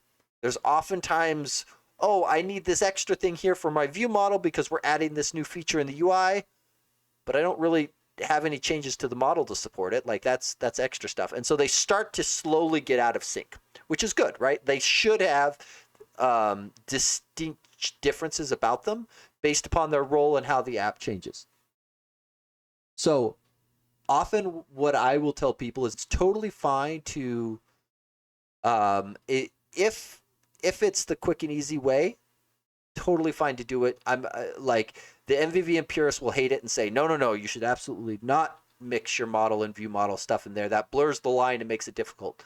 I think it's worth going through and doing it the quick and dirty way if that's what gets you to ship, and then but being aware that as changes come in, reevaluate whether that initial design should be switched, and you should break apart the view model and model into two separate classes or not, because there will come a point in a lot of cases where it might be easy to just tack it on. Resist that urge. And that's usually why people say, don't even start down that path at the beginning. That's a horrible idea. Why would you encourage somebody to do it? It's like, well, because shipping quality software is the right thing. And sometimes a relay command on my model is easy and it gets me shipping quickly. But if I start adding a lot of stuff, it's like there's wisdom in being able to dial it back. Yeah. Insider Thomas, as an MVVM purist, I agree. Nathaniel did no. So this is not Selenium. So I will show you this. This is XAML test. This is a UI testing library that I built. And I will emphasize that this is not This is not a general purpose, like Selenium is a good UI testing library, though I prefer Playwright in a lot of cases to it. But the problem with a lot of those UI testing libraries is they go through the accessibility API to perform their interactions. The issue I have with that for something like the material design project is this is a theming library. I need more available to me than what the accessibility APIs expose. Like, I want to be able to unit test my style triggers and my brushes and be able to pull that stuff out. And there's just not a good way to do that from the accessibility API. So it's not a general purpose UI testing framework. It lets me test small amounts of XAML in isolation, but for a WPF theming library, that's kind of what I wanted. Because prior to this, you couldn't really test large portions of the library, and you had to rely on opening up the demo app and doing things, and that I'm bad at regression testing unless I have a script in front of me, and so I like to be able to have something of this nature to be able to do. So it is something a little bit different. Why did I hit debug on that? Yeah, no problem. I've seen some people have said that they've taken the XAML test library and used it for other apps, and if it works for you, great. Just know that it was built with one customer in mind, material design, and it works great for that one customer. So I'm happy to make changes and modify it, but most of the things in that library have come about because the material design library needed it, and so I added it.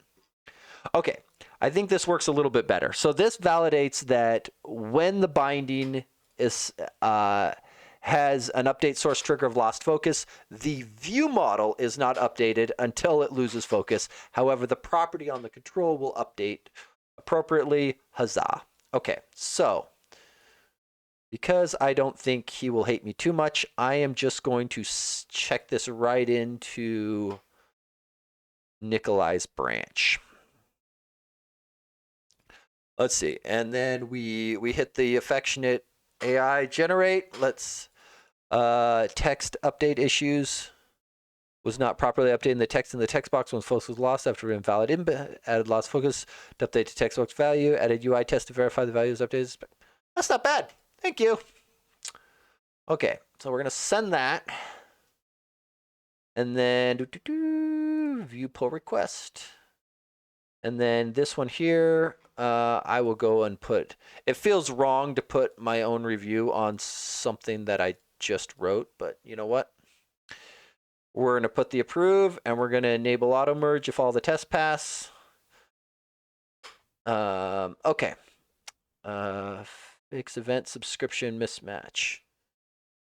This code is so beautiful, very organized and clean to read. I've never seen this library before. And I can understand what's happening. Congrats. Oh, thank you. Thank you. I appreciate it. There's an old adage in software development that if it was easy to read, it was hard to write. Like, I oftentimes compare it to like somebody's favorite novel, right? Like, you pick up a good book, it's real easy to read. The story just, you get lost in it very easily. It's like, yes, that author probably spent hours, days, months, years potentially putting that together to get it to that stage. So it's there. Occasionally I can be past Kevin was an idiot, and he occasionally wrote really clever code that was difficult to read, but and I still do it every now and then, and I very much enjoy it. But it is there's wisdom in being able to go back and forth. I will say, like the material design project, there's been a number of changes that I've rejected just because it would make it more difficult for somebody coming to the library to be able to work on it. And so I think oftentimes open source maintainers forget that.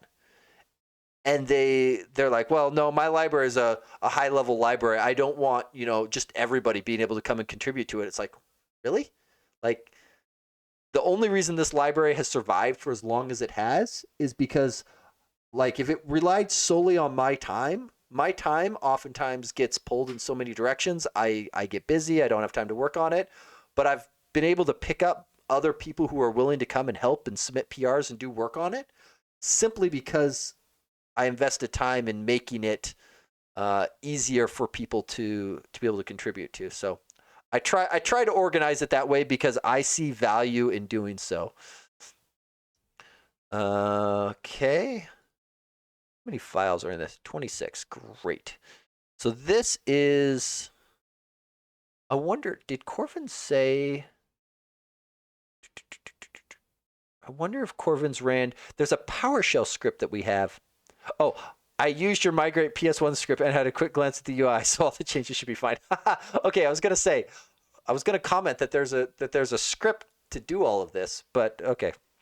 Okay, so this was literally my script doing it. So yeah, and I think initially I had just not done the Material Design 3 app because it made for a nice testing bed to make sure that we supported older apps. But post the last release, I probably should have gone through and done this. So this is just something that was lost to the wind. Yeah, my code gets so obfuscated, even I need to be debugger just to remember what I was thinking. Yes. Yeah, you'll hear me reference past Kevin. It's he is often my worst nemesis.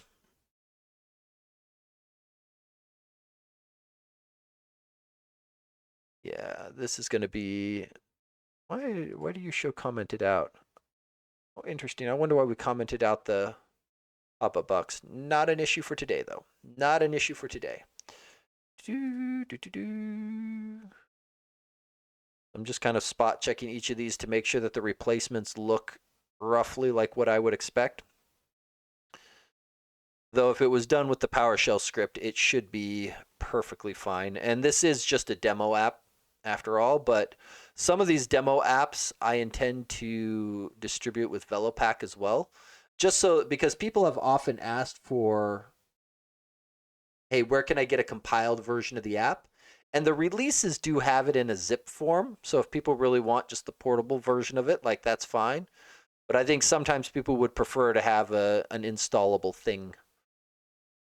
So we'll probably go that route. In fact, if people haven't seen it, I will just point this out. So if you're building a WPF and or desktop app of any kind, regardless of whether it's with C# or not, meet Velopack.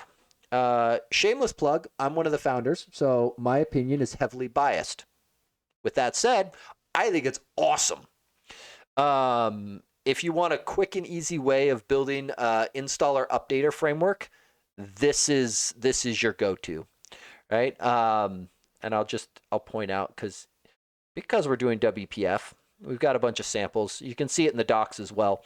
But the amount of effort that it takes to add. So step 1, if you want to add it, bring in the NuGet package. And unfortunately, this thing is doing a project reference, but you have to add the Velopack NuGet package. Okay, great. Step 2, reference it inside of your main method.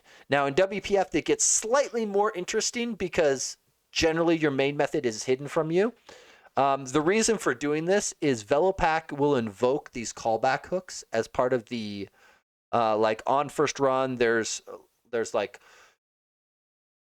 on new or was it on update, on install. We just renamed the hooks, so I'm having trouble remembering the names. But there's various hooks that will be invoked by the installer. So if you put it past main after it's like an instantiated WPF, those hooks take longer to run because it has to do all the startup stuff. So in general, it's like, nah, just put the hooks as early as possible. So you do have to set up a main method, but there's all the lines. The logger is optional, and the on first run is optional.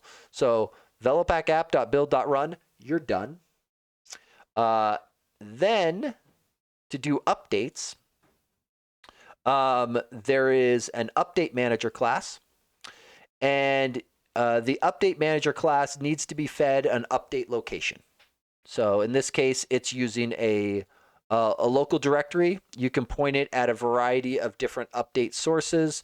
You can host it on GitHub Releases, for example. You can put it out on an Azure Storage account. If you want a hosted solution, stand by. We're about to release one. That way you don't have to think if you just want somebody else to host your updates for you.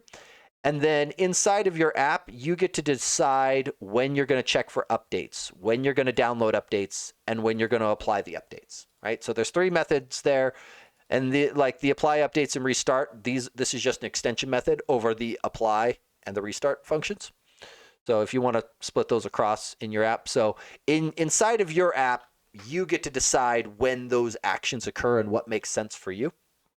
Because we don't want, like, click once gives you kind of this similar type thing, but it doesn't give you any control over when those things are going. Like, you can either do it before your app launches, on shutdown. It's got like 3 values, but you can't do like custom-y stuff very easily. And so we just like, that's dumb. So, and then you're off to the races. For anybody who may know Velopack by its old name, Cloud Squirrel, CLOWD. The author of Cloud Squirrel, Kaylin, and myself, like, we're the 2 founders of Velopack. So if you're wondering where it came from, you can almost think of Velopack as Cloud Squirrel V3 is another way of looking at it. Though we've done some massive rewrites, so it's not a drop-in replacement for Cloud Squirrel. There is a bit of migration, but thankfully it's short and easy. So if you're interested, the SDK and the tooling and all of that is going to remain free, open source. Have fun, knock yourself out. The hosting solution that we're going to ship, that is going to have paid tiers available to it, because open source software has to find some way to fund itself. But if you want the installer and you want to host it yourself, it is free. It is awesome. Check it out. Okay. This is going to be another easier proof. I realize I probably picked on one of the harder ones to start with. Squash merge, squash merge. And also, if you run into issues with Velopack, do let me know. I will say one of the things to be aware of right now is don't grab the latest release, the 1053. Grab the preview release. There's a handful of bugs that got fixed in the 12.13 preview package. The only reason we haven't kicked a new update is we're trying to get my last PR in. So there's a breaking change around generating MSIs. So if you don't care about MSI stuff on Windows, just like disregard.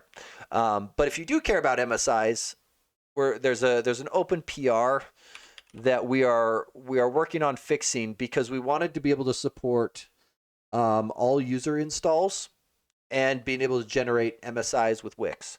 So that is forthcoming. If anybody wants to follow along, this is the PR to keep an eye on.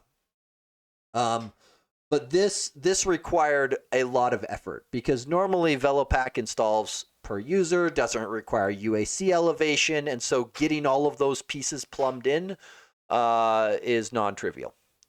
So, but that one is forthcoming as soon as we can hash out just a few cleanup details. So, but yes, that one is coming as well. Let's see, that one's running. Let's see, fix auto suggest box not setting selected item. Let's see, if I understand correctly, when a value of auto suggest box was selected, the dependency property was not being set. That sounds bad. I'm a little surprised that we didn't catch that sooner, though. Let's see, two-way binding of selected item property does not work with auto. Oh, two-way binding. Okay, see, now that's making a little more sense. Let's see. Your problem is that when selecting an item, it's not being updated. Let's see. Auto select box is not automatically updated with the user selection. So an auto suggest box is very similar to a combo box. in the way that it's expected to work, in that there's kind of a text field, there's a drop down. Let's see. The commit value selection method updates only the control's text, not the selected item. Perhaps the selected item property is not being updated correctly when the user selects an item. I don't think we need evaluation required on this anymore. Let's see. Which turns the commit. The selection event is now updating the selected item property. In the auto suggest box code, there's a commit value selection method that is called when an item is selected, but perhaps this method seems like, hold on, this looks like it was doubled over. Hang on.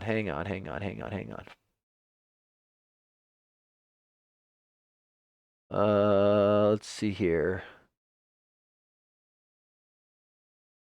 Perhaps the second use it on is, but then this method.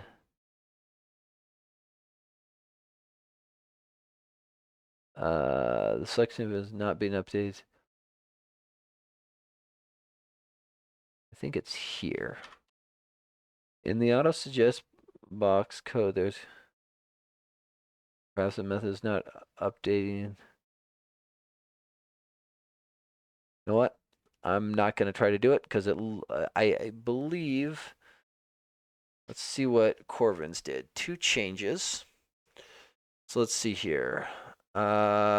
Change the default value of selected item to be binds 2A by default.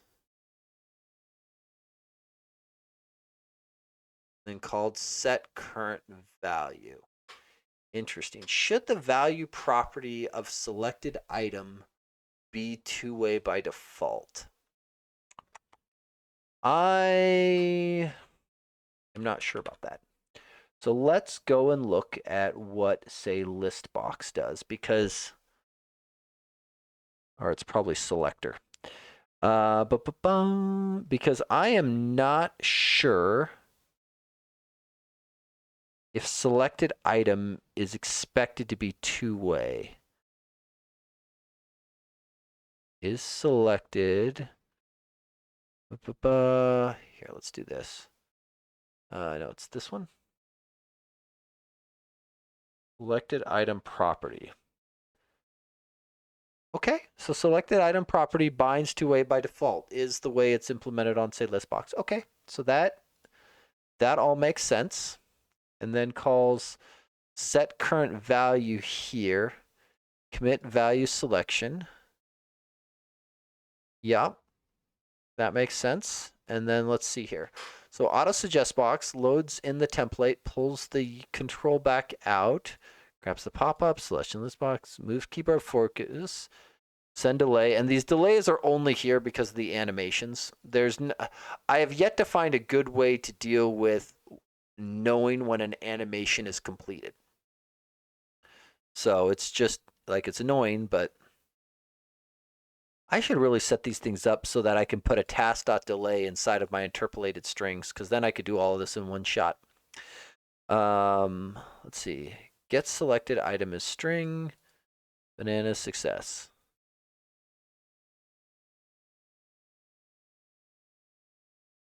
The only thing here is this is calling get selected item.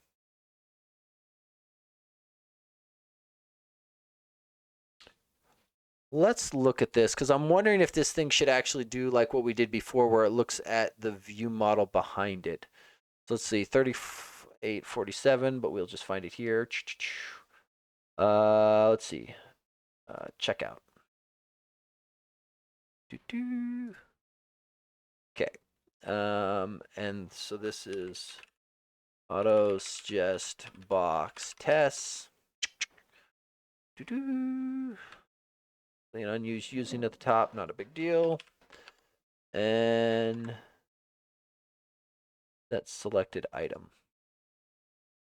So what I'm interested in is this user control here.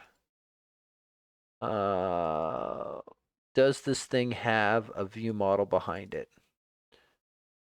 It absolutely does. It absolutely does. Oh, look at this opportunity to make it use new code. Yay, new code. So the new collection expression stuff is awesome, and I love it, and it is wonderful. What are you suggesting? Primary constructor? Yeah. Yeah, sure, fine. We can primary constructor that. No, that was not the suggestion. There, primary constructor. Bum.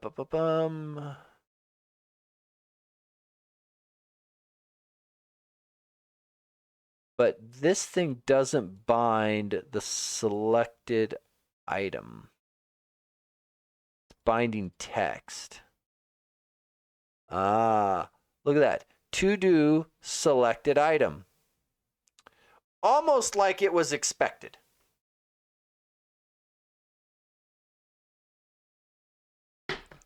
Almost like it was expected.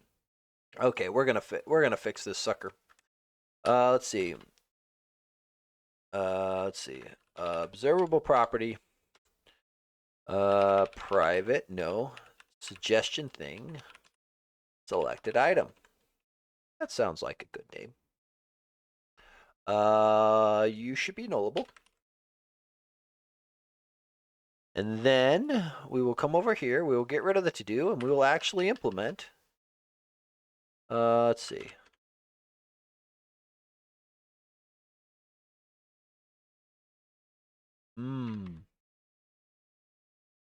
We should not do this here because this has display and value member properties set up.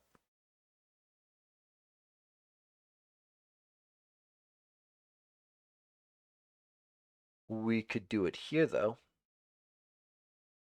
We could absolutely do it here. Let's go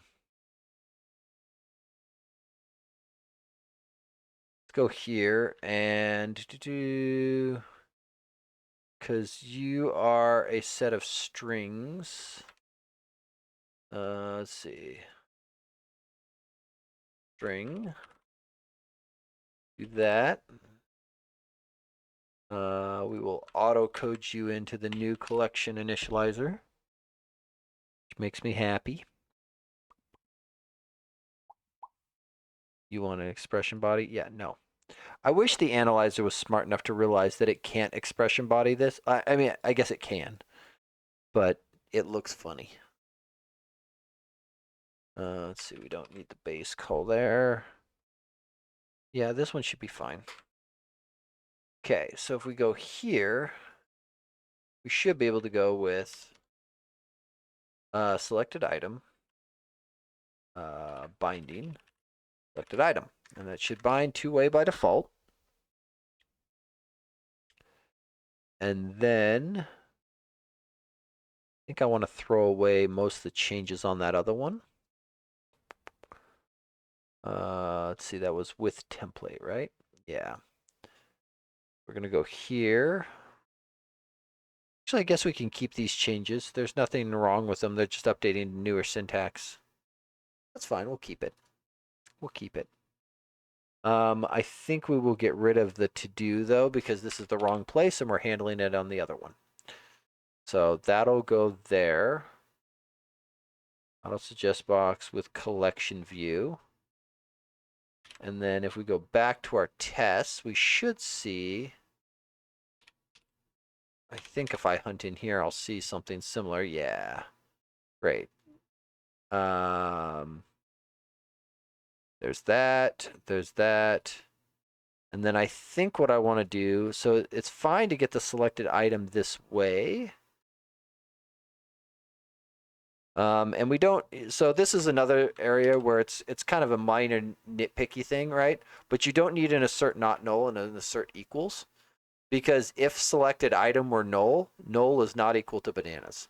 So it doesn't give you much extra.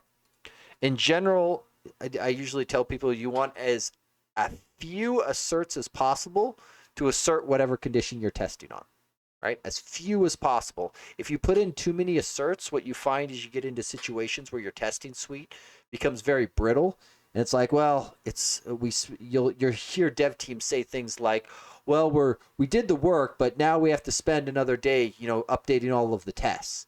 It's like, it sounds like your test suite needs some some love rather than, your code, because your code will rise to whatever level your tests are at, right? Like your tests are where your kind of minimum bar is. And if you've over asserted, you've actually made your test worse, not better. So it's as much art as it is science, but again, the general guidance is as few as is needed. And that is subjective. So I want to reach across and grab that thing as well. So suggest box. All right, let's go with static void assert view model property auto suggest box. Okay, Copilot, impress me. Boom. Okay, the thing is we're not doing that garbage. We are gonna hard cast. We are not gonna do this as garbage. Okay, and then so we're gonna move this up here. Assert on that, and then we will do suggest box, remote execute, assert view model property. That way it appropriately goes and checks it. Okay. If this passes, we'll just push and approve.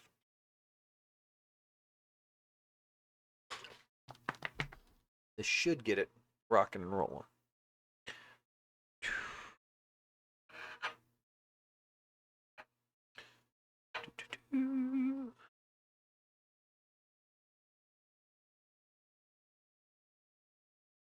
Failed. Boy, it's always so annoying. Okay, let's see. Cannot convert stack panel to what? Oh, does this thing have a different root? I should probably look at what the other one did.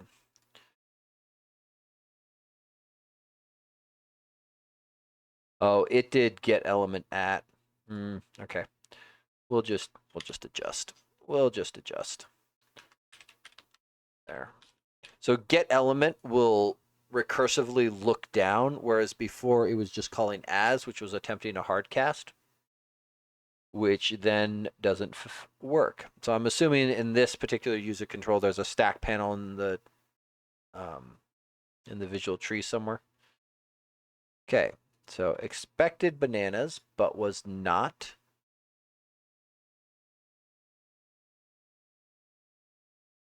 Let's see here. So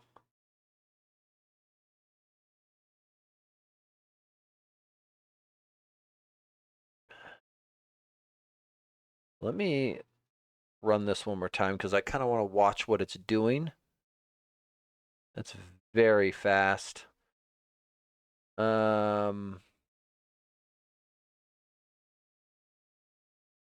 Let's just slow this sucker down a little bit so I can look at that.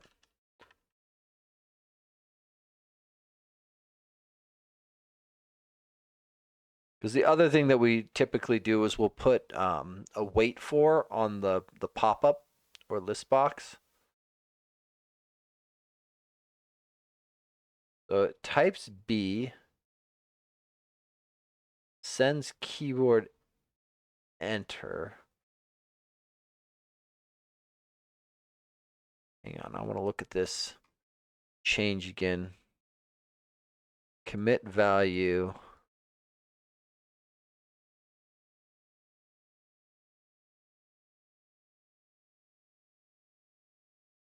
I'm a little surprised that this was all that was needed.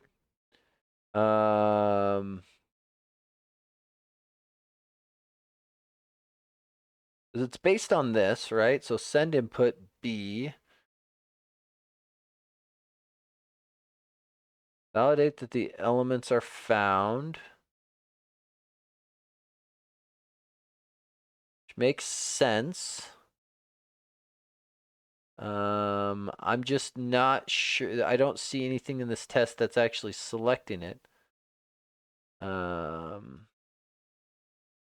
So I think what we can do is we can actually just do this, right? So we'll do B, and then we'll do key down, key enter, and then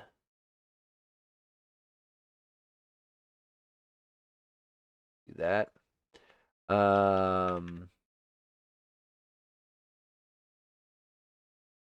We don't need as much of a delay between them because I don't know that we need a delay between the B and the running. Let's check this because this should actually get, because I don't think the other one was actually hitting the commit case. There we go. Okay, so now I think we can do much tighter intervals because I don't think it matters that much. Like I'm not even seeing the animation.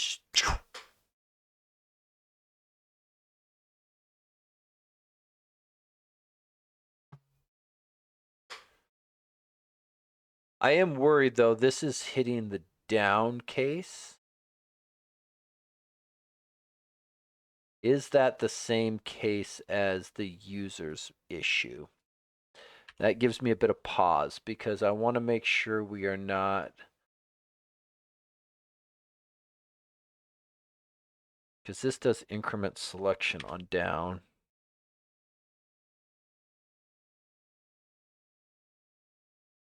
Collection view, current position, move.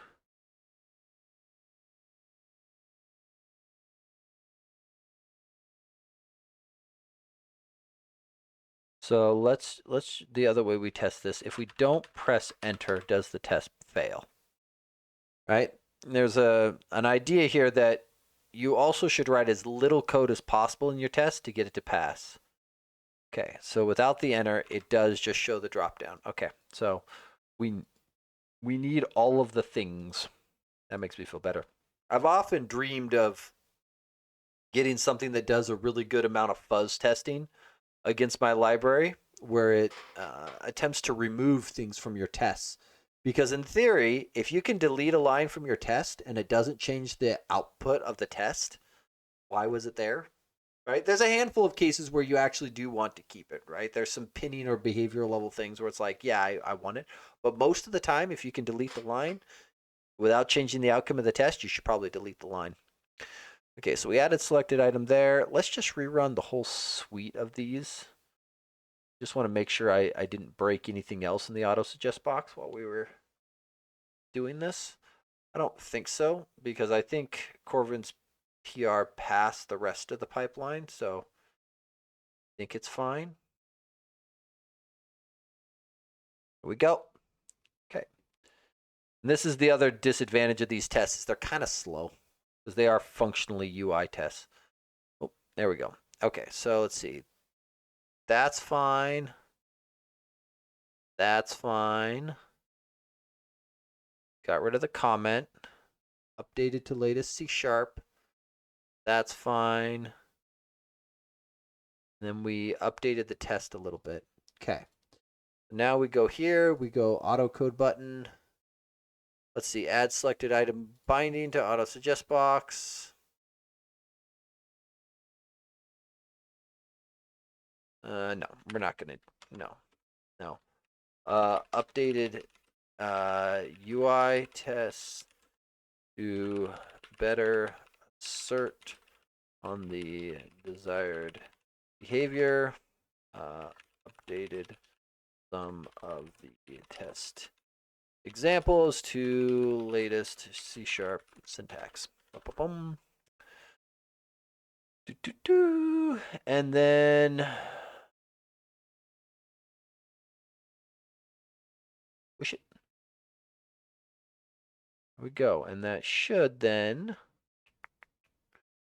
fix auto suggest box. Once again, I feel weird about doing this, but I am going to hit my review on this. Should be fine. Yep. Looks good to me. Submit. And then we are going to come over here and we we are going to enable auto merge, and it is going to be great and awesome and wonderful, and everyone will love it. Okay, or at least I'm going to love it. Okay, so couple things really quick. Let's see here. Okay, so actually, I guess I should go back. So for people who weren't here earlier, if you are at all interested, I will be speaking at a local user group June 3rd, going through the history of C#. Don't worry, this is not going to be a history lesson. This will be much more exciting. But kind of that idea of understanding features, I think, is oftentimes useful to understand how we got them and where they came from. So this is going to be a lot of looking back, a little bit of looking at the present, and a little bit of looking at the future, because I intend to go all the way up through C# 14, which releases in November. So it'll be, because C# is open source, we've got preview bits. We can play around with latest stuff and see what may come. The .NET team will always tell you that they do not commit to a feature until they've shipped it. But we can at least look at what's probably going to land and what they expect to be there, and we'll see. Some of it we may talk to, some of it we may show code. But yeah, it should be good and fun. And then also, if anyone is going to be at the Build Conference, this is Microsoft's developer-focused conference. They do a couple throughout the year, but this is the big one for developer-related stuff. So if you are at all interested in being there, I will be there. I will be in the, if we go event guide and then maps, in the expert meetup section right here. You will find me kind of in this area. I think I've got the closing shifts Monday, Tuesday, Wednesday.